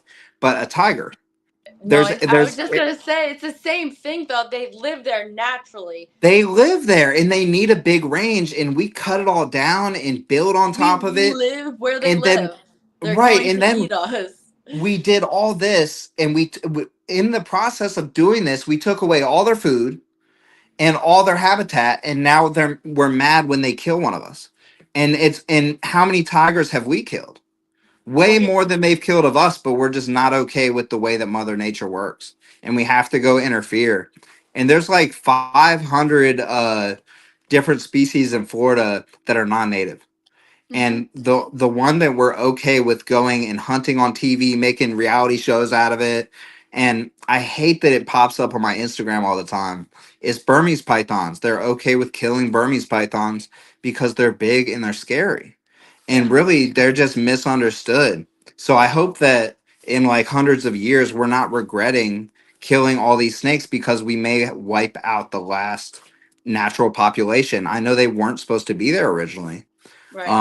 But one thing a lot of people also don't know is in 1992, Hurricane Andrew knocked over a breeding facility Yeah. that had a bunch of Burmese pythons in it. Uh-huh. So it's not like one guy 20 miles away from another guy, they both released snakes, and No, then it's this one went 20 miles, found this one, they both were breeding age, and then they linked up and made a bunch of babies. It's like no, all these breeder Burmese pythons that were already breeding each other, they're all adult size already.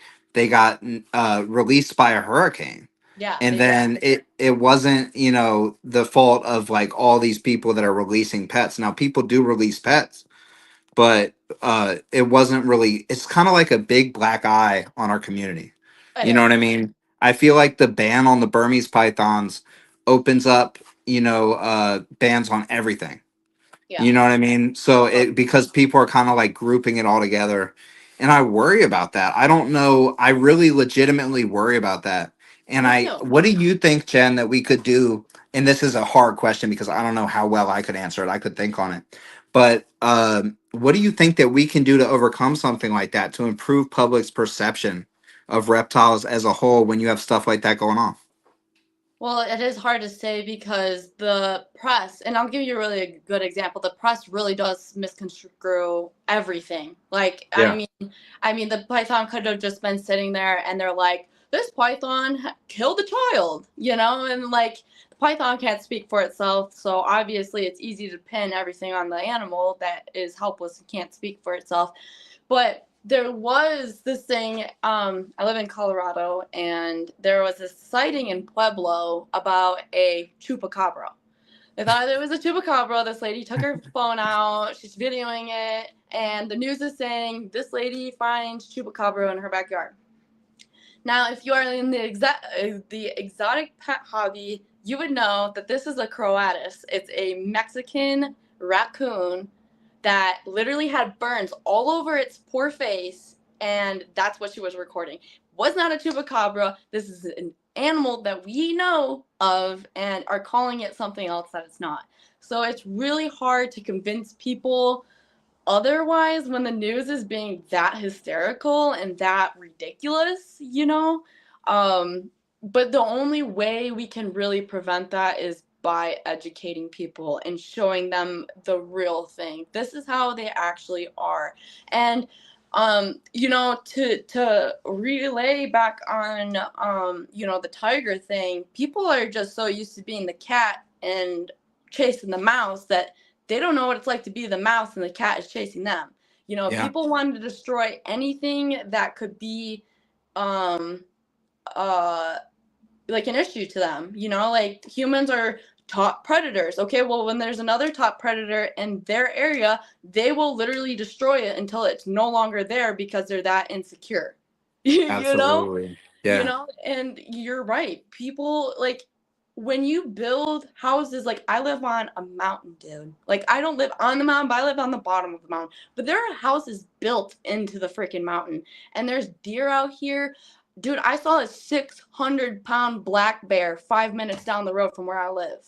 Because we built communities on top of where they live. And Right. how the heck, excuse my French, but how are you not supposed to run into them? How are they supposed to coexist with us without going into your trash? And you know, you people freaking leave your trash out for the animals to get into. So how is it their fault? It's not their fault. It's people being so absolutely ridiculous that, you know, they just start killing the animals. And And another then they thing, blame the bear. yeah, they blame the bear, and the bear was just existing there. Like imagine us being born somewhere and we're such an issue that people have to destroy us. Right. And as a bipolar person, I have felt like that in my life. Like something that people wanted to destroy just because I'm not normal. You know? Yeah. And I feel for these animals just trying to like exist, and people are just like, we're just gonna kill them because they're a threat. And you see this with like the Joro spiders. Like they're totally harmless, dude, but people are telling like they're gonna kill you, they're gonna poison you. They're not even poisonous. you Right. know? Uh, Absolutely. so the most we can do is do what we're doing, promoting positive awareness, showing people that these animals aren't the monsters, and dealing with this awful backlash that we do just to stay in the game. Because like people will try and cancel you out, but you can only cancel yourself out by not showing back up. You know. Yeah. Absolutely.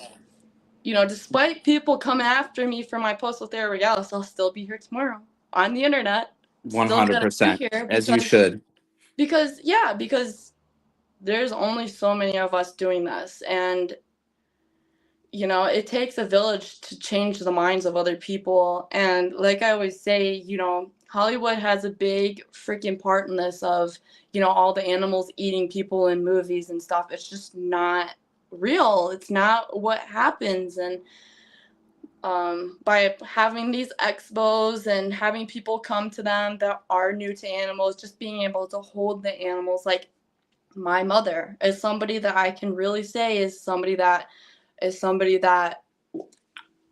is proof that people can be won over, because she was highly against, not super against, but she was like, what kind of business do you have owning tarantulas to begin with, but after a while, she knows that I do it for all of the right reasons, and I exposed her to my tarantulas. I've sent her pictures for the last 2 years. She's come to my house. She's seen me feed them in person. She's met them in person. And you really have to like work hard just to push that out there so that people can learn. If that makes any sense. I know I'm kind of rambling, but No, you didn't. All of that made perfect sense. And it tied back in, like you said, to exactly what we're talking about. And I'm glad that I asked because, like I said at the beginning of the subject, it's a subject that makes me uncomfortable. And I'm sure that a lot of people relate to that. But, what I was just remembering while you were answering me with a wonderful answer, by the way, thank you. was that we got to talk about this. Mhm. We have to talk about this because that's how we figure the answers out. As Right. introverted of a person as I am sometimes I forget that we need these extroverted conversations about important topics to kind of bounce ideas off each other and then, make up, the answer. And Right. the answer is what you said, it's education. We can't be scared to talk about this. You Right. know what I mean? We have to educate people because the people on the other side are so loud. Right. We have to be that voice in people's minds to where they're like, you know what, no, these people are fear mongering, they're overreacting, and I know because I'm educated. Right. So we have to continue to educate these people, and that's exactly what it comes down to. And that ties right in with our topic that we were talking about earlier, of no matter what the other people are saying that don't have your best your best intentions, or they don't have good intentions for you, you got to ignore those people and keep going Right. because it's so important what we're doing. Right. It affects everybody. It affects our ability to keep these animals that are therapeutic to us and Right. therapeutic to so many people. And it affects our ability. If you can put an arachnid, a reptile, an animal of any sort into a child's hands, they will instantly love animals in the wild more. Yeah, and They they'll. There's nothing like feeling and touching to understand that, maybe all these animals aren't horrible, maybe everything isn't scary, maybe we should preserve wild populations. And you said you live in Colorado, and that made me think of something too. I'm not sure if it was Colorado, I think it may have been, but there was somewhere where they're reintroducing wolves. Yeah, that was here. um, that was Colorado's. That's perfect. Mhm. So they're reintroducing wolves because they figured out that without the wolves, they killed off or hunted or whatever they did to the wolves. Now the deers are eating all the trees by riverbeds, and the rivers are overflowing because the trees can't get up to naturally, kind of sift that out, and it's thrown off the whole ecosystem basically. And Right. they're figuring out, and it's unfortunate, but the motivation is money. They're figuring out they're losing money on all the crops around them and all this stuff like this because of the disruption of the environment. Yeah, So it's the now they're trying to ecosystem. change that. What'd you say? It's the ecosystem, you know? When you Right. take something out, it's gonna upset the balance of everything. Right. Like this stuff exists for a reason.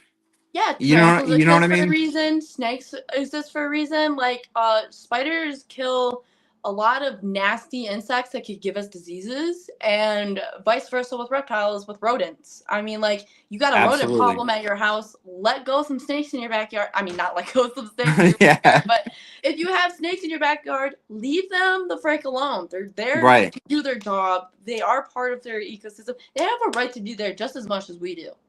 Yeah, Not having exactly. And it.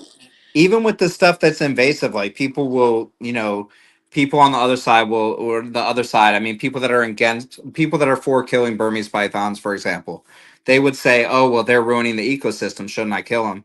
Well, first of all, they're there because of us, no matter whether it was the hurricane or not. They're there because of us. And there's 500 other animals. They're there now. So what are you going to do? And how do you know that they're really disrupting the ecosystem that much? You're mad that one of them ate a small alligator, but you guys are allowed to hunt alligators every single year.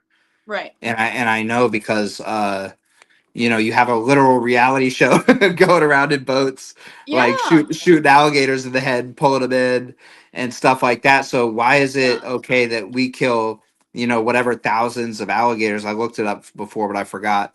But then when one Burmese python kills an alligator, it's scary, and we got to kill them all. And recently, they tried to make a law, and I don't think it went through, that they could go hunt iguanas. And people didn't let that one go through because iguanas are cuter. They're cuter than Burmese pythons. But to Yeah. me, it's the exact same thing. It's the Can't be exact same discriminatory thing. like that. Yeah, it's just like it's a reptile that became invasive. But you know what? It's there now. This is the new ecosystem, Yeah. and nature's going to figure itself out.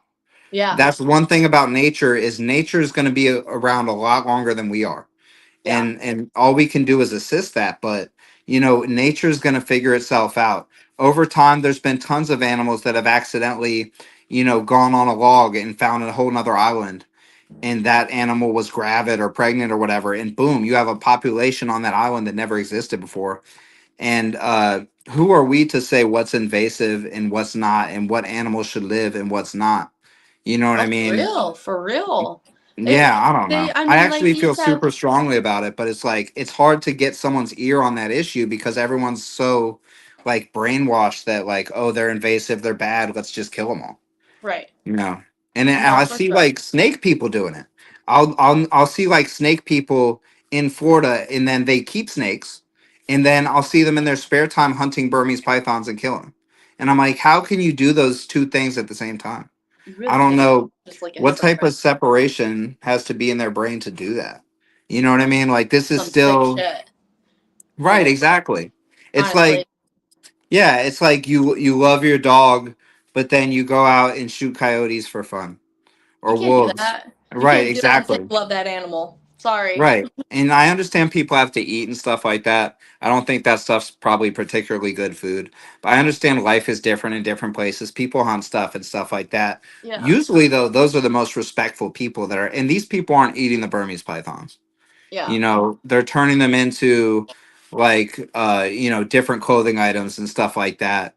And Really you know, expensive, high-end designer bags. That's what they're right, turning into. exactly. And it comes down to money over morals once again. Yeah. You know what I mean? So we, the people with the morals, we have to speak out against and you know stuff like that. Yeah. And yeah, I mean, a lot of this type of conversation is important for the people in our community to hear. Yeah. So the people within our community already have to be able to discuss this type of topic with each other. But the people outside of our community are going to respond most to the education. Mhm. They're not going to respond to this type of conversation. As No. far as like they're going to be, they're going to find something they disagree with, they're going to cling on to that, and they're going to fight it tooth and nail. But the education, if you come across like, I can't think of anyone else at the moment, so Snake Discovery, right?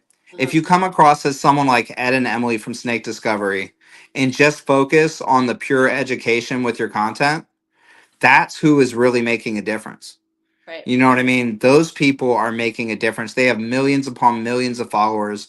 Every video I watch of theirs, there's the top comment is, I don't even have a snake, but I'm just watching this because I love you guys. Right. Or like stuff like that. And And these that's what people, yeah, matters. absolutely. Yeah. Like, So these conversations I think are super important for people in our community. But would I go have this same conversation with someone that's not a member of the community? Probably not. no, because you But I can't think trust that, them with yeah, the conversation. yeah, that it's abrasive, and Yeah. I think that it could be off-putting. Yes. Yeah, but Yeah, it's like, definitely something you can't just talk about with anybody. And I talked to some of my friends about this too, that face getting bullied at school because they have a pet spider and people are just so negative towards them about it. And I was literally like, just don't even talk to people that you can't trust with the feelings of your animal with. Like, yeah, does that make sense? Like, I would not go up to a it random does. stranger and be like, oh my god, my tarantula had babies and I'm so excited, just for them to be like, I'm gonna kill it with fire, because I know I would probably punch him in the face. You know what I'm Right, saying? absolutely, for sure. Like, And people, especially at younger ages, have a really hard time deciphering who their friend is and who's not. And I right. see it. I see it with my kids. You know, but It's a scary world out there, dude. absolutely. And I remember sifting through it myself. I mean, there's a lot of people that pretend to be your friend and they're not. And that's the Hmm. type of moment where you can tell who's really your friend and who's not. I have Hmm. friends that aren't reptile people, but they understand that you're not going to tell me you're going to kill my snakes or Right, stuff like that. And they wouldn't do that because they care about me. And right. if somebody really cares about you, they're not going to be talking that way about your animals, For no real. matter how scared they are of them. For real. They're going to find a way to at least hold their tongue on some of that stuff, at the very least. Yeah. But, they're not true friends. So just find other people. Yeah, and I'll get a little personal about this point, because it's very apparent with my parents. Like, my mom is very supportive, super super supportive. Like, it didn't even matter that she didn't like the tarantulas at first, but she was still supportive and still kind when I would talk to her about the tarantulas. Now my stepfather, on the other hand, when the only time I'd actually talk to him, and I want it to be a positive conversation, I try to bring up my tarantulas, and he's like, "How disgusting!" Ugh. And then, like, just becomes a total a-hole about it. And then I'm like, okay, well, I'm never gonna talk to you again, because you're not gonna sit there and talk to me about my life and my animals like that, so disrespectfully. You Yeah, know, absolutely. like I can't even do that with people. I'm just like, bye. Like, you don't have to like me. I'm totally Right. okay with you just like hating me and staying over there.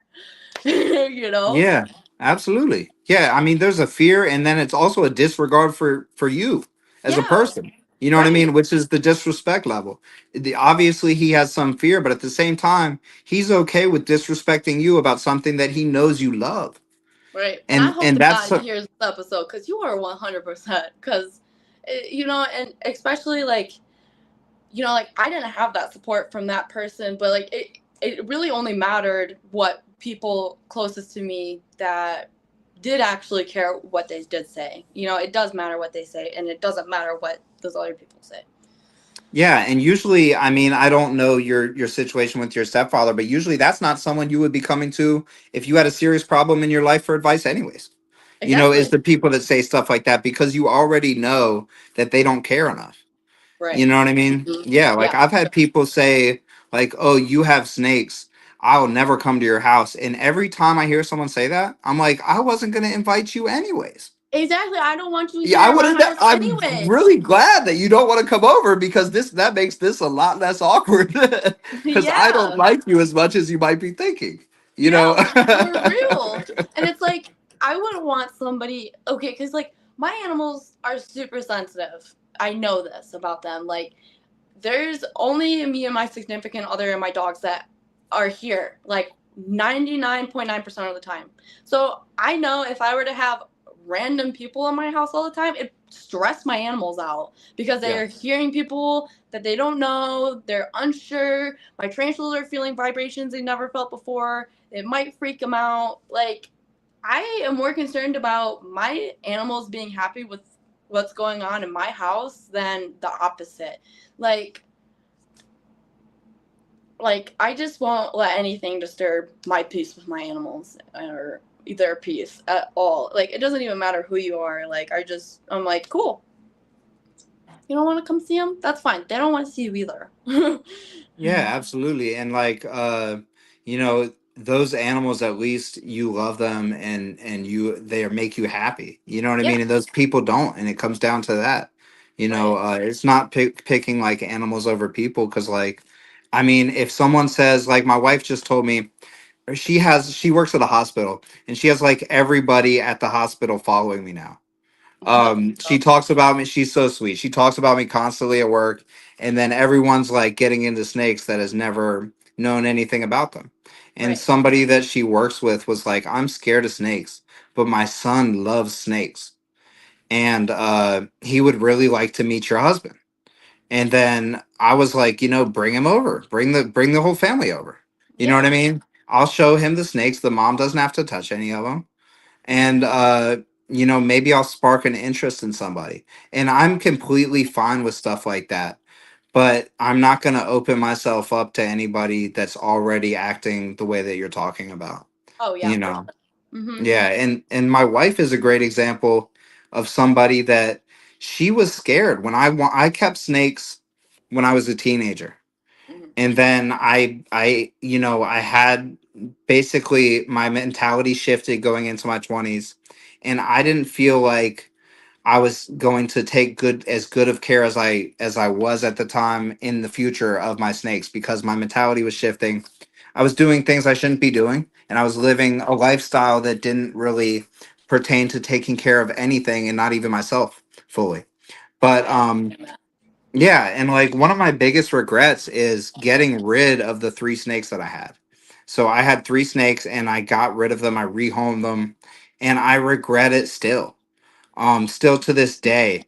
And I mean, I'm gonna date myself with this, but it was like, I don't know, this is like now like 15, 20 years ago. So I mean, and I'm only in my 30s for anyone trying to do math right now. But that comment maybe, but when I was a teenager and when I went into my 20s, I gave away three snakes. And when I don't know if we were married yet, but I was definitely at least dating my wife. Um and I was like, you know what? I'm in a settled place. I'm in a good space. We're all settled down. I want a pet. I want and I had a dog, but I was like, I like keeping snakes.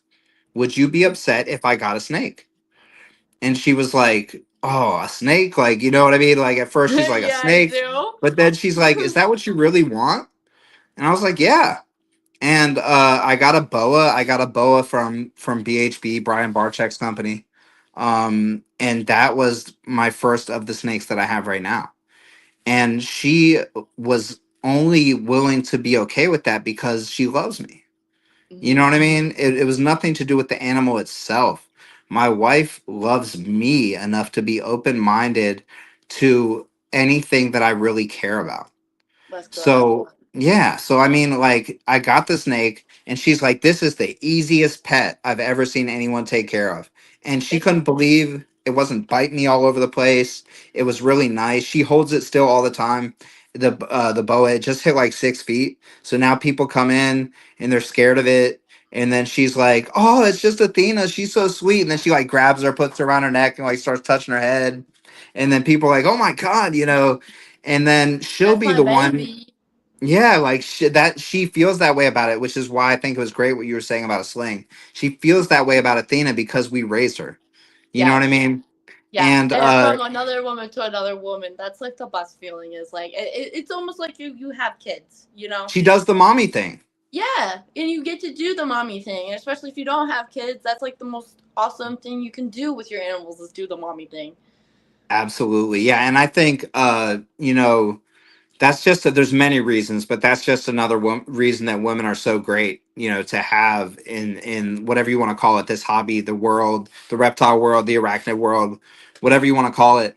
It's so great to have women around because they're showing people how to really care, Mhm. how to treat them like animals, like living things, like what they are.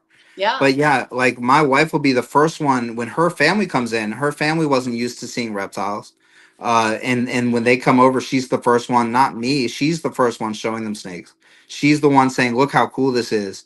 And then she can relate to people that were more fearful because she was more recently fearful than I was. Right. So she can relate to that. But, you know, like I said, she was willing to do that because she loves me. And Right. that's what opened all this up. And if somebody doesn't care about you enough to even entertain it, then that's not someone that really cares about you, anyways, because their simple fear of an animal that they don't have to take care of, they don't have to touch. No one's forcing somebody to handle their animal. You're Right. not going to people. If someone comes over to your house, let's say you have somebody over, you're not taking all your tarantulas out and putting them on their lap. You No. they they probably might not ever even see them if that's not what you guys are talking about. Am I right? Right. Well, So, I actually have had some people come to my house, and I did show them my tarantulas. And I have had Liz. She's actually watching this right now. I'm pretty sure she's still here, but I have had her come to my house, and she's seen like my room and everything. She was in awe. I mean, it was so nice to just be able to like share my animal room with her, and she's like, "Wow, this is so cool." But like, I was also able to like let her hold my desert blonde tarantula because she's handleable. And but like, if my mom came here, I definitely wouldn't force anything on her. yeah, And like because the it same with sounds my different. Yeah. yeah, and same with my significant other, because he's not super sure about the snakes. So I don't push it with him. Like, I'm not like, oh, you're a baby because you don't want to touch it or anything like that. I'm just like, I respect your decision not to want to handle them. I get it. But it's not like he's like, hating on my snakes either. Like, he comes in here, he checks on them. He's Yep. like, what's Jaime doing? He's like, I haven't seen Jaime in 5 days. Like, what is he doing? I have to explain to him that he's in blue and he'll be back out again soon. But, it does matter. It really, like, if you keep a lot of animals, exotic animals, it really, really matters about who you share your life with, because Yep. at the end of the day, they have to sleep in the same house as you. And I did ask him about the tarantulas, but I didn't ask him about the snake. But he does love me enough to like not, get up. He didn't get upset when I just bought the snake and brought it home. I mean, I definitely should have asked, but I was like, I want my snake. I don't care. What do you think? I'm bringing him home. But Well, we yeah, love our snake. just from the sound of it, you just named three people that legitimately care about you. And Yeah. that's the difference between someone that does and doesn't. And shout outs to Liz. Was she into arachnids and snakes and stuff like that before? Yeah, so Liz lives here. I always expose my friends. Sorry, Liz. I didn't mean to say that, but she lives near me. And I actually met her through the tarantula hobby through Instagram. And Cool. I was like, does anybody want to go to Tarantula Fest with me? And she was like, I actually live near you. Like, we can go together. So yeah, we became really close friends. And I've Yeah. been to her house. She's been to my house. And she's kept tarantulas way longer than me. So I can ask her for advice, and she'll, like, even if I have the stupidest question, she's not going to make fun of me for it. And she also helped me hold my first tarantula. Like, I had tarantulas, but I was so scared to like handle it on my own, because I know personally I'm the kind of person that will fling something if I'm like, ah! So I wanted to have, her, another person that has held a tarantula before, to help me. And when we went to go look for tarantulas in the wild, we found a little male tarantula, and she held it in her hand, and then it crawled onto her, and then crawled onto me. And like, we're like the bestest of friends. And That's so yeah, cool. it's so nice to be able to have like friends like that, especially like close to me too, because when we get together, we're literally talking nothing but tarantula lingo. Like, and it's so refreshing to be able to be like, oh, my Acanthoscuria geniculata, my Salmopaeus arminia, and because see, she's right there. I love you too, Liz. Yeah. And we can literally talk to each other for hours. Like, when we get together, we just, yeah, it's the best. But I don't have a lot of friends, but the friends that I do have are super supportive. Like Yeah, there are me some of my too. bestest friends, and they're all people from this hobby too. I have like one outside friend that I've known like my whole life, but other than Yep. that, the rest of my friends are hobbyists. Yeah, exactly. I mean, same here. I have maybe two friends that have nothing to do with reptiles. You know what I mean? Yeah. And with your mom, your significant other, and with Liz, it's a great example of three people that legitimately care about you, but also Hmm. three people that have different levels of fear and caution for the animals. You know what I Hmm. mean? Like your significant other, he's cautious, but he loves them. He goes and Hmm. checks on them. He cares about your animals. You know Right. what I Yeah. mean? He may not be comfortable picking a snake up and putting it around his neck, but he cares how that snake is doing. And Right. and that's respectable, and we have to respect people like that too. It sounds like you're doing a great job of doing that too. And Yeah. yeah, like somebody like that, you don't just go plop a snake on them. I think most people know this by now, but you have Right. to be willing to meet people where they're at.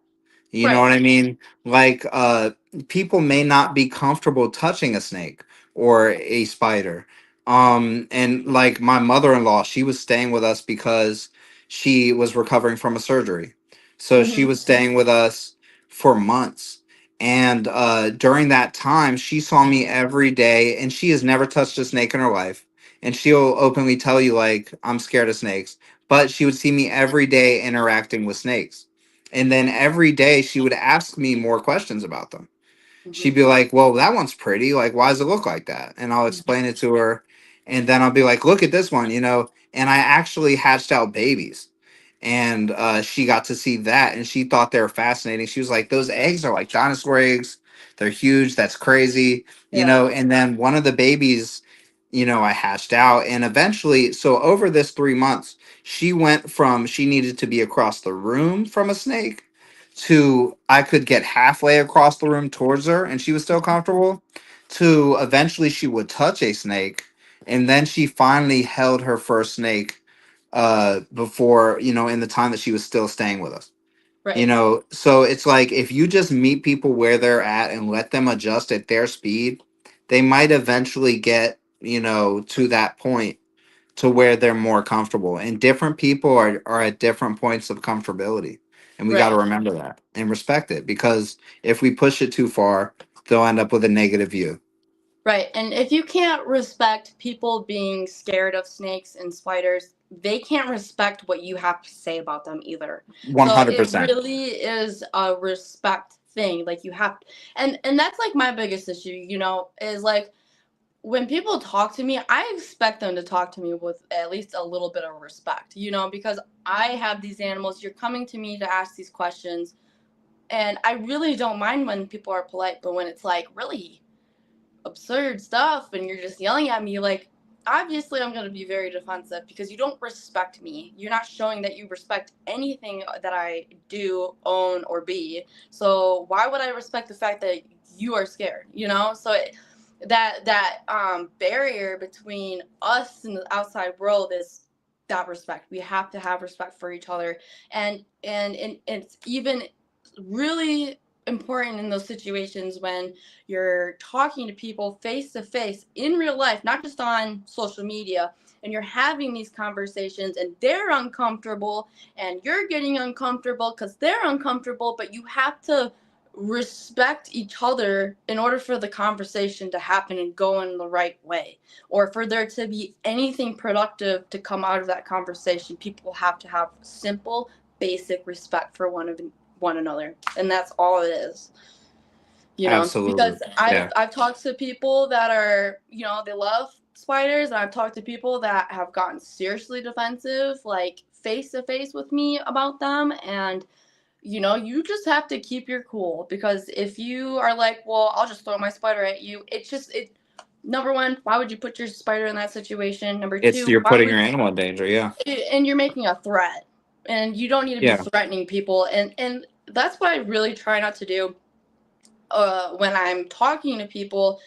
Even if they are being disrespectful towards me, I try not to take it to that level of I'm going to just disrespect you back, because I don't even care to be that person. I just want to educate you. It's not about me getting my lick back or getting my revenge because you said this horrible, nasty about me. No, it's literally like, okay, I'm going to show you I'm the bigger person. At the end of Right.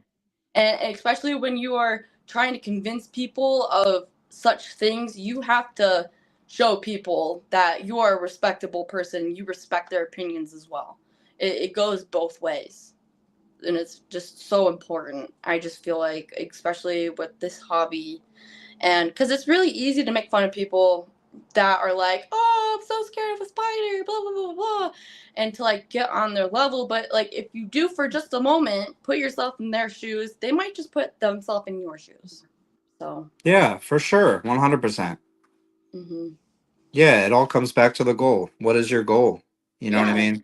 and the goal Yeah, and isn't to argue, it's to spread positive awareness. absolutely. Yeah. And it's like, do you see your goal happening? And if you see that there's nothing that's going to come positive out of this, sometimes the best thing is to leave it alone. hmm And if you see even a potential for something positive, then just be very delicate with it if it's a delicate situation. Right, right. Yeah, you definitely have to check the borders and see what's going on. You have to, Absolutely. you know, look at the situation, know how to handle it, and just be the bigger person at the end of the day. Because that's the most important thing when you're trying to stand on business, especially about animals that people are so brainwashed to believe that they're evil. Like Right. I literally like somebody also commented, and I didn't really take it offensive. I thought it was funny more than anything, but they're like, that spider looks like she came from, HE double hockey sticks, and I'm like, but she didn't. She came from the forest here on Earth. She Right. didn't come from the forest. She was actually my girl Diamond was actually raised from a baby by Dritz all the way up to her like adult size. And that to me is so impressive, and I want to be like that too. As like a Yeah. breeder, like I want to have slings that I've had for like years, and that's just so special to me when people just like, and that's why some tarantulas are really expensive, you guys, especially the adults. I was just listening to Tom's Big Spiders, Tom Moran, and he was talking about why especially adult females are so expensive, and especially if you have like a slow growing species, it takes years and years for that tarantula to get from sling to an adult. So of course it's going to cost a couple $100. Like if it's a wild caught specimen that's an adult, it's going to be for $40. So if you guys ever see those adult specimens on a table at a show and they're for $40, they're dirt cheap, they're probably wild caught. And they Hmm. weren't captive bred raised. And because the captive bred raised ones are a couple $100. I paid a couple $100 for Diamond. And it's because of the time and even just the food. The Think about how care. much the food costs and the care during that time period. I And mean, it's people like good totally do 10 years forget of that. care. It's a good Yeah, 10 years of care. absolutely. Yeah, I mean, think they're probably literally if they were looking at it from a financial perspective, they probably are losing money selling you that animal hmm because of all the care and all the husbandry and all the food that they've had to put into it. Right. You know what I mean? So when people, yeah, it's funny how, there certain things do have value for that reason. And I don't like, I'm not in this for money, but the reason I stay away from breeding things that don't cost a lot is because I've noticed that people treat them like throwaway animals. Yeah. People see a $50 snake and they treat it like something that you can just trash. You know what I mean? Hey, Chris. There you go. And like they see a $50 snake and that's like an impulse buy, but this Yeah. snake's going to live for 20 plus years. You know Right. what I mean? So it's super important that people don't see things as throwaway animals. And I find that if the snake costs at least $200-300, then they're willing to do the research. It's more of an investment. They're willing to take care of it, and they're not treating it like a throwaway animal. And so that Absolutely. I deal with less of that, I tend to breed stuff that's a little bit more expensive. Right. Yeah. Y'all are spinning facts right now. That's all I want to say. Keep going. Keep going. Thank I you, totally Chris. appreciate that. I mean, y'all are hitting everything that needs to be talked about, and y'all are doing a good job at it. So that's all I Good. wanted to say. Thanks, Thanks Chris. so much. Yeah. All right, guys, y'all keep going. Yeah. Okay. Thanks. I appreciate it. But yeah, that's something also Tom Moran talked about in his podcast too, is like if people were selling tarantulas for a dime a dozen, then people would be throwing them the frick away. Now, if you have an animal that costs a couple $100, of course somebody's going to want to do the research, unless they're absolutely filthy rich. You know, there's those people too that will just go buy anything, give it to their kid, and then the animal suffers because nobody knows crap about that animal and they just impulsively bought it. And this is gonna go a little off topic, but you guys, when you go to reptile shows and you are planning to buy something, set it up the day before, the week before, the month before. I don't care how before. Make sure you have a plan. Like, because I didn't have a plan for my ball python per se, and I ended up spending a few more $100 than need to be because I had to buy extra stuff and I had to make adjustments and blah blah blah blah blah. It was way more stressful for me than it was to just have it all set up, ready to go, and I could just put them in there. I ended up doing this with my king snake because I learned my lesson from my ball python, and I made sure to get her set up all the day before, regardless if I was going to find one that I was looking for, because, you know, I was looking for a black and white king snake. I wasn't sure if there's going to be even anybody at the show I was going to with the black and white king snakes. But that's definitely like a way to, you know, so you're not impulsively buying stuff, have a list so that you're not spending hundreds of dollars. It can be really easy to just start buying a ton of animals at once. But just remember, when you bring those animals home, and especially with reptiles, I can't say this for tarantulas, but reptiles definitely, especially just for one, it will cost a couple $100 with its setup, the heating and lighting, the substrate, the decor, accessories, everything. It's going to cost a couple $100. With a Yeah. tarantula, it might cost only, you know, a few $100, but I mean, it's still all expensive. I mean, It's the and same totally, concept, though. Yeah. it's the same concept. Yeah. Absolutely. But that's definitely one way to not impulsively buy. And that's why, like, when you guys see me go to these shows, I'm only interviewing vendors. Like, if I had wanted to get something, I would have pre-planned it, made it part of the video. But honestly, like, when I go to shows, I am so happy with the animals that I have that it's just fun for me to look at this point. Yeah, and it's fulfilling, kind of. I'm doing a show video 2 days from now on Saturday, and it's fulfilling. It kind of like fulfills your need to go see different animals.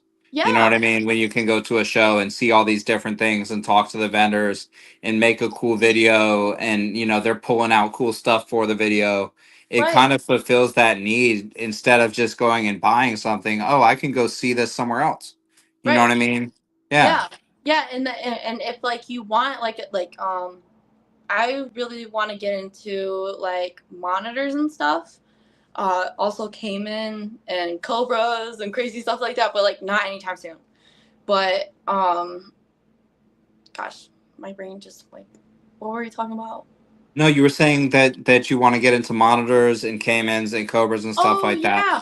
But instead of, like, buying them and, like, not having, like, the space and not being able to provide, like, because, like, honestly, if I bought a monitor, a lizard, or a caiman, I could not provide the space or the habitat that it really needs. So I Yeah, can just absolutely. go out and look at them. You know, Yeah. you could just look instead of buying and stressing yourself out with all this extra blah blah blah. You know, people at shows are really willing to, like, let you, like, see the animals, hold the animals. A lot of the vendors are really nice when I go there. Yep. There are some people that do have, like, issues with us filming, and that's just, like, Yeah, the I get that public. too sometimes. Yeah. Yeah, I'll be going through, like, the footage, and there's just, like, somebody, like, at the camera. I'm like, Jesus. Like, don't worry, I won't put you in the video. Do you ever have vendors that are upset about you filming? No, And they you actually. ask them all first, right? I do. I do the same thing. When I go to shows, I will, when I pull up when I walk up to a table, first thing I say, "Hi, my name is Jennifer. I do the YouTube. I'm here to film. Is it okay?" And most of them are I've never been told no. A lot of them appreciate the promotion. Like, Yeah. you're promoting their business for free.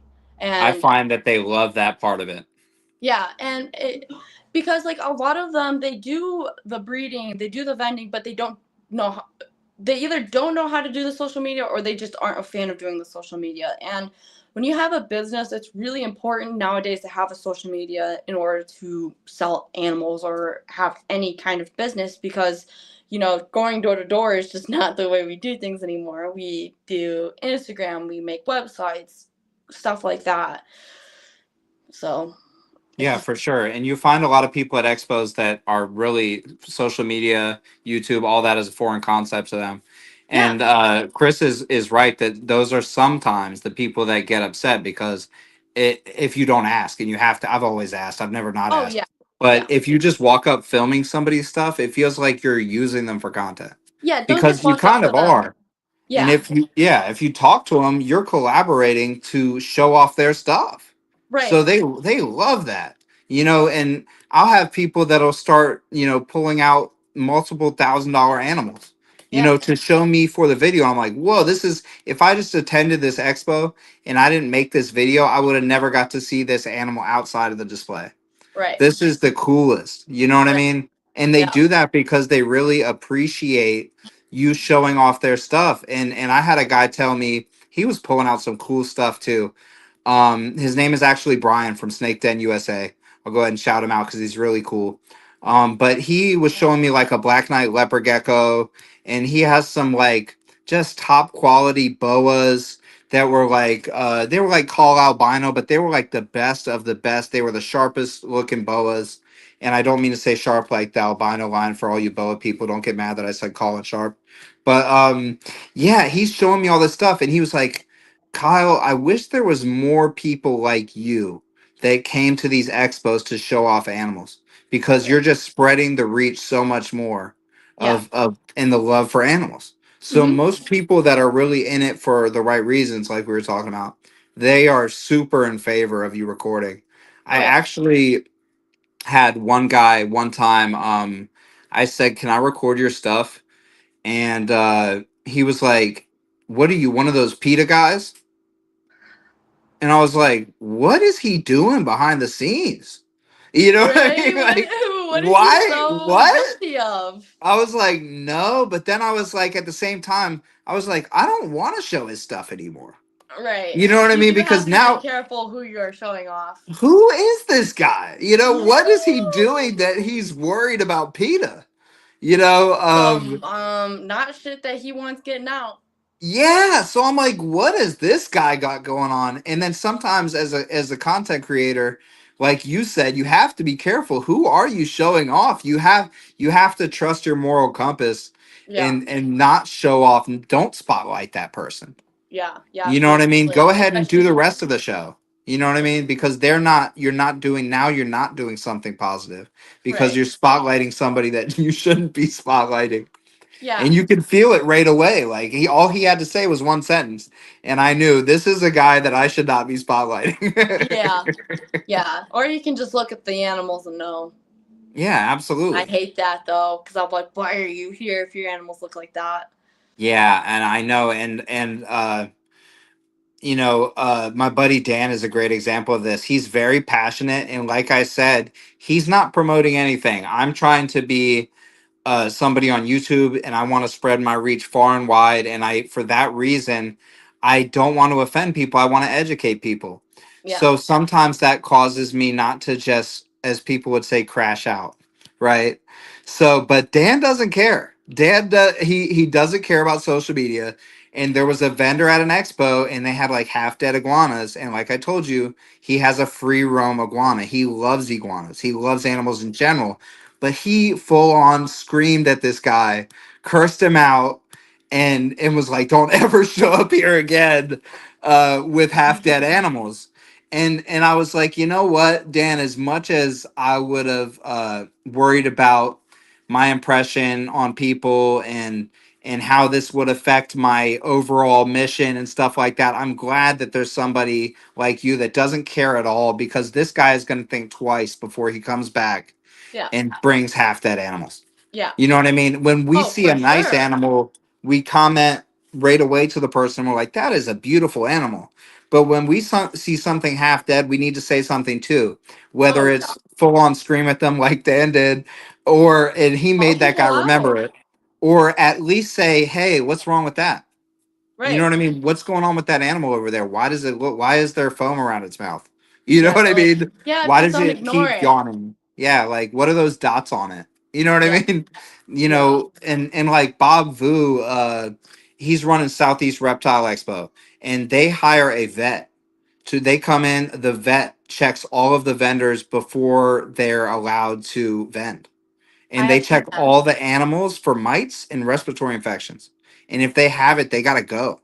Right. And I think every expo should be like that. Seriously, I have watched a lot of Reptiliatus videos of Yeah. expos. I know his friend is a vet and was one of those people that would go around checking the animals at the expo to see if they had any illnesses or I don't anything. want to say this wrong. Is Reptiliatus Mike Titula? Is that how you say it? Mike? No, no, That's somebody else. that's somebody else. Reptiliatus is Dion. Sorry, Mike, and sorry, Don. It's I've okay. No, I've don't worry about it. he does where he'll feed all his stuff and stuff like that.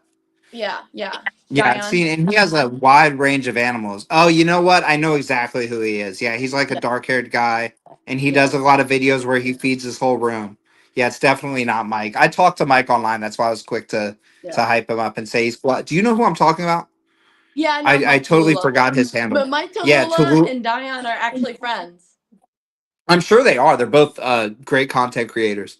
But yeah, I know who Yes. Reptiliatus is, and that's cool. Yeah, Yeah. he does a great job of just like he's somebody that clearly just loves animals, and that's why Oh, content creation is so great because he doesn't have to produce a bunch of stuff. He can still have a bunch of animals, and he can help afford, or maybe all the way afford at his level, to take care of them from YouTube. oh yeah, for sure.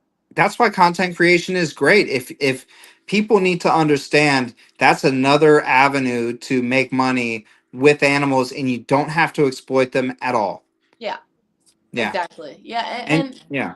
that's why I did make my YouTube, because I don't have like a regular day job or anything, and I just wanted to make a little money off of my hobby. Like, I'm not exploiting my animals in any way, shape, or form. They live here happily, and eventually, like, some days I'm rehousing them, some days I'm holding one, but like, I don't make a lot of money. YouTube does not pay, Right. unless you are getting like thousands of views per day. Like, I'm talking about like 50,000 views. Like, if you're just getting 1,000 views, you're getting $12. I'm just saying. Right. And but yeah, like, and that part of it, the YouTube, my Patreon, and all of that helps me fund like new projects that I can start, different Yep. things that I can show people. Like, if you guys want me to show you how to rehouse New World tarantulas, I'm gonna need enclosures to rehouse those tarantulas, and I'm gonna need supplies. There's a lot of, stuff I have to personally pay for just to make a video. And Absolutely. and that video is not even going to pay back what I just spent at all. Right. It's not even going to do 1% of it. Like, like, I go and buy an animal, like, I spend $400. I'm probably only going to get 1,000 views off this video, probably only make $12. Right. Absolutely. So I'm literally doing it for the love of my animals, spending 16 hours editing videos, making the videos, posting the videos. It's all literally from the love of my heart. Like, I'm not getting Absolutely. paid to do this crap. I love my animals. I want people to know that they're great. I will do anything for them. I don't want, and like, personally, I don't want to live a life where, like I said last night, I don't want to blow up. I don't want to be some famous person of the exotic pet hobby, to be known for this girl that keeps the tarantulas and she's so cool or sexy and blah blah blah. No, I just want to be the girl that promotes her tarantulas and tells you how to take care of them, and you guys can all respect me from that point of view. You know what I'm saying? Like, I don't Absolutely. need the clout to keep making videos. I don't need to exploit my animals to keep making videos. I do it because I'm here every day with them. Might as well pull my phone out and take some pictures, you know?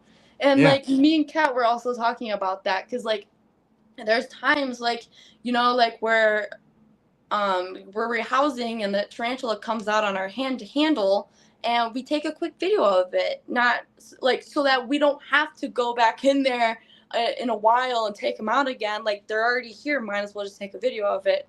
It's doing no harm. All it's literally showing you is that the tarantula is not going to bite you. Now, there is like a lot of white lines that go along with that, like do not be handling old world species online to show people, because then you're giving them the wrong idea that species is handleable, especially like with OBTs and pokies and crap like that. You know, God forbid somebody get bit by one of those species, could ruin our entire hobby, you know? Yeah, So, those are the ones with medically significant venom, right? yeah. And that's why it's like really important that we don't handle them in the public eye view to give people the wrong idea.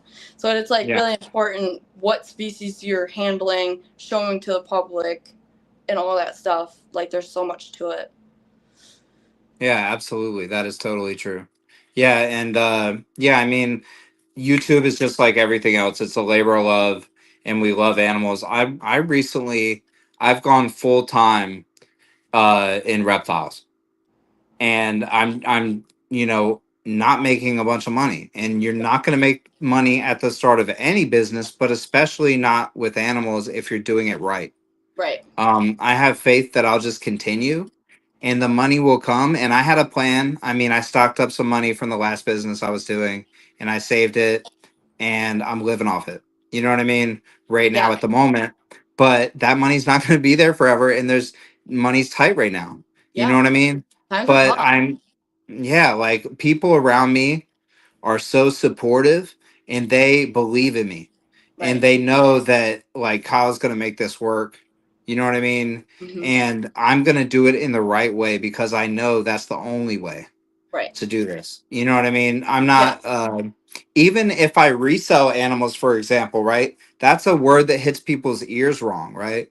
So, like, people think of resellers and they think of these people with half dead animals all over their table. Right. Like I recently got a group of animals, all U.S. captive bred, all quality animals, and I'm going to resell some of them. I'm keeping some of them too, but people are hitting me up, and they're like, "Oh man, I want to buy that one. Can you ship it out tomorrow?" And I'm like, "No, I just got it. You can put a deposit on it, and it'll be yours, but I will not ship it to you for at least 2 months."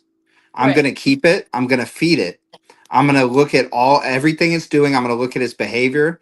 I'm going to make sure it's completely healthy. I'm not just going to turn and burn this animal. Right. You know what I mean? I'm Oh going to yeah. make sure that this is done ethically. And there's a way to ethically do everything. You know what I mean? But Takes is time and that a patience. right? Like, is that a get rich quick scheme? No. No. You know what No. I mean? It's not taking and buying an animal and selling it 2 months later is not going to get anyone rich.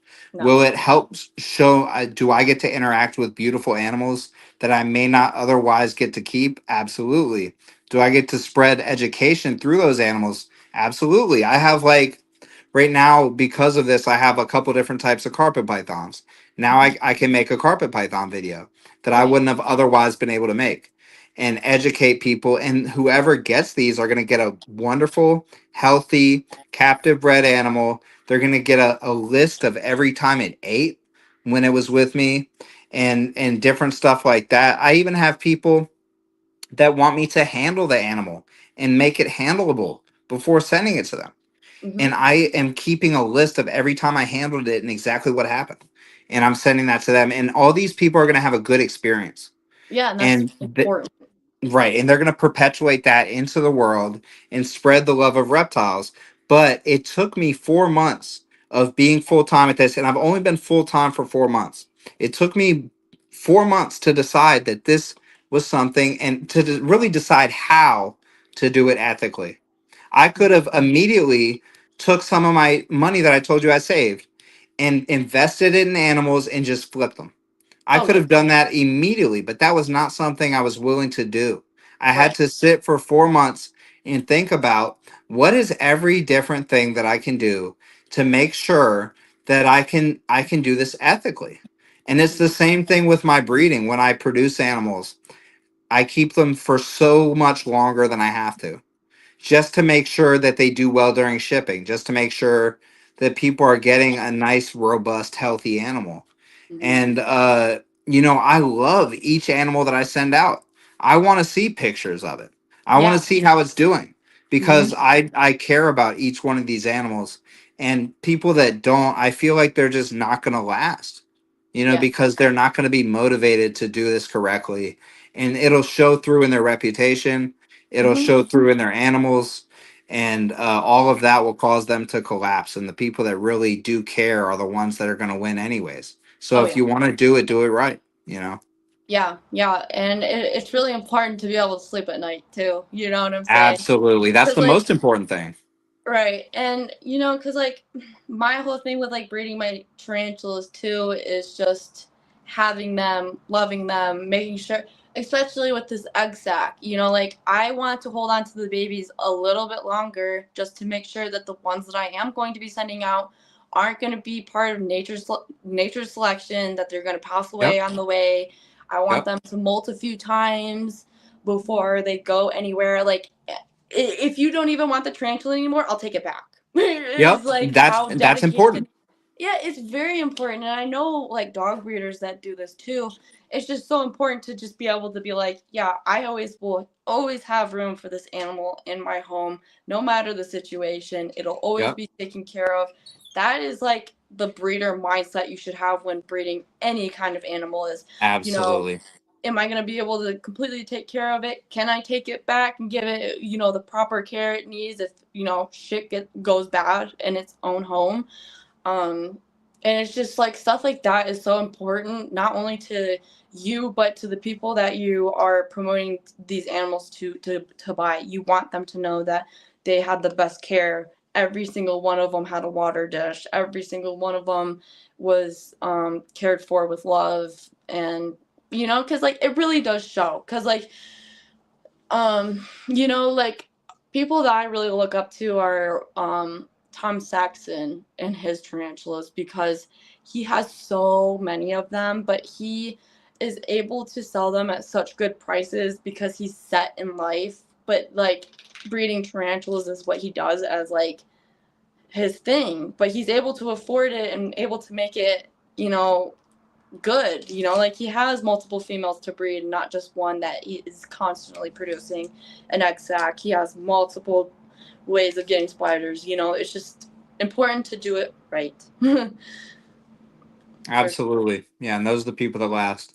yeah, and you got to be the example for other people to follow, because if you all are being crappy people, then the whole community is going to be crap. Because I see these people on Facebook that are like, yeah, the tarantula community is complete turds and blah blah blah and this and that. Well, you're part of the problem saying that it's like that. You're probably contributing to the reason why it's such a crappy place. Like there is good people here and there's plenty of conversations to be had, The but you have to, best. yeah, but you have to be willing to be open, respectful in order to have these conversations. Because like I interview a lot of people and we're all in the same hobby, but we all are from different walks of life. But I am still able to sit down, be able to respect people that have different views from me, and still be able to have great conversations. That is what it's about. Yeah, for sure. There's so many great people in this community. And you said it. I mean, there are all types of people. Literally, they could be anybody. Yeah, Anybody can like animals. yeah, for sure. And if you're going to be in this hobby and you're going to do it, you got to be open to stuff like that. Absolutely. Yeah. Considerate of everybody. Doesn't matter where they come from. Doesn't matter. We're all in this together. So Yeah, for sure. Absolutely. Yeah, I mean, like, and you said something great about taking the animal back too. And that's super true. I mean, like if I send someone a snake and they don't like how it looks at them, I will take a return. seriously, for real. I don't care what their reason is. It's a live animal. And Yeah. now we've gone to a different level of importance. Right. It's not just about customer service, it's about the animal. Yeah. You know what I mean? So, yeah, absolutely. Yeah, I mean, I don't care if they didn't like how that animal gave them a criminally offensive side eye. Right. I'm going to take it back as a return. And Yeah. you have to have that mindset to be one of the best, because those are the people that really care. Yeah.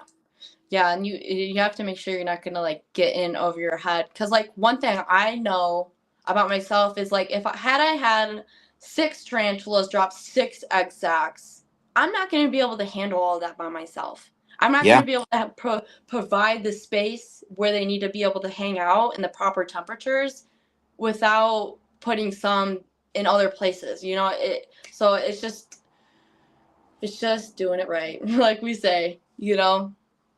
Yeah, absolutely. Yeah. Aw, thanks, Kat. And yeah, you guys that are watching the podcast, the babies are going to be for sale. Um, I am not wholesaling them to people. If you are a breeder, and I already told you that I will wholesale some to you for a certain price, that is that. Other than that, the babies will be here. People can order them. They'll probably be around for a while because there's a couple hundred. And yeah, they'll probably be about $30 a piece just because I care about where they go. And yeah, I just really care about my babies, you know? Yeah, absolutely. Maybe I'll have to get my handleable tarantula from you. Just be warned, it's going to take 10 years for them to get that full size. How long do they live? The females can live to 30 years. 30? 30. That's wonderful. Males can live like half that, sometimes like under 10 years. It just depends on like how active they are in their life. That's super cool. That's actually, one of the reasons that I like tarantulas is they can live for so long. I've always liked mantises, but the thing, and I used to catch them as a kid and stuff like that and feed them and then release them again. But the thing that always kept me from buying one now is the lifespan. Me too. Yeah. 100%. I like anything that has a really short lifespan. I don't really want to get into it because I get super attached to all of my animals. And Yeah. when they pass away, it's a really big deal to me, and I grieve all of them. So for something to have a short lifespan, I only have a few of those. I have like a tiger wandering spider, my jumping spiders, and that's all I am willing to have and part with on a early basis. But other than that, like jumping spiders, I try to catch them where I live because I don't even want to have to buy them. You know Yeah, what I'm for saying? sure. Because they cost a lot, but they don't live long, and I just don't want to get attached to something like that. Yeah, absolutely. But what's up, Chris? Not much. I don't know what's going on my phone. Trying to charge it at the same time, but keep backing out, so I had to come back in. Oh, you're fine. Sorry. Oh, you're Oh, okay. you're good. That ceiling fan looks really refreshing. What? His ceiling fan looks really refreshing. I know, right? I wish I had been here. I like ceiling fans. Sorry, that was a completely random thought for me, but That's okay. I like fans too. I like to sleep with them on, especially like Yeah. in the summertime. Yeah, for sure. Yeah. But I do want to conclude the episode because we are about 2.5 hours in. But Kyle, we definitely gotta have you back on again to have some more conversation because it's been a really great conversation. I'm sure everybody can agree in the comments. This has been a really good episode, and I'm really happy that you joined me today. And thank you so much for joining me. Is there anything else you want to say before we conclude the episode? Just thanks so much for having me. I think this was important to talk about. I'm really glad that I came on too. I'm definitely willing to come back. And just check me out on YouTube, Markham Reptiles. My Instagram handle right down there at Markham Reptiles. And that's really it. Just keep being positive, you guys. Have the conversations within the community that you need to have, and spread the love and education outside of the community so we can bring in more people. For sure, for sure. Well, thank you so much, Kyle, and thank you to Chris for, doing the whole show. And Yes, thank you thank you. also to our sponsors that support our channel and everybody Thank you, that Chris. joins us on a weekly You're welcome. basis. I appreciate you guys. I appreciate you for coming on, for being here, Yeah. for talking about what y'all hit about. That was great. Great Yeah, episode. absolutely. Yeah. Great episode. Thanks for the platform that helps us do it. Yeah, for I'm sure, Chris. trying to expand. Let me know, man. Trying to expand more. Yeah, we Yeah, need more absolutely. sponsors. Yeah, we Anybody? definitely need some more sponsors. Anybody interested, hit me up, DM me. Y'all wouldn't be wasting your time. We got some good people on here, good women. So just let Yeah. me. You guys are going nowhere but up too, so anyone that's sponsoring you, it's only upside for them. Yeah, for sure. But thank you guys so much for watching this week's episode, and we'll catch you in the next one. Remember, friends, frogs, lizards, snakes, and spiders are your friends. Let's make a better world for them. Thank you so much for watching. Have a blessed week. Yes, love you guys. Check on your loved ones too as well. Y'all have a great night. In the web of knowledge we spin all day, talking spiders every week they don't play. From the tarantula to the tiny mite, 8 legs of wisdom bringing truth to light. On the spider sense they break down the fear, creepy crawly legends are getting clear. For the love of science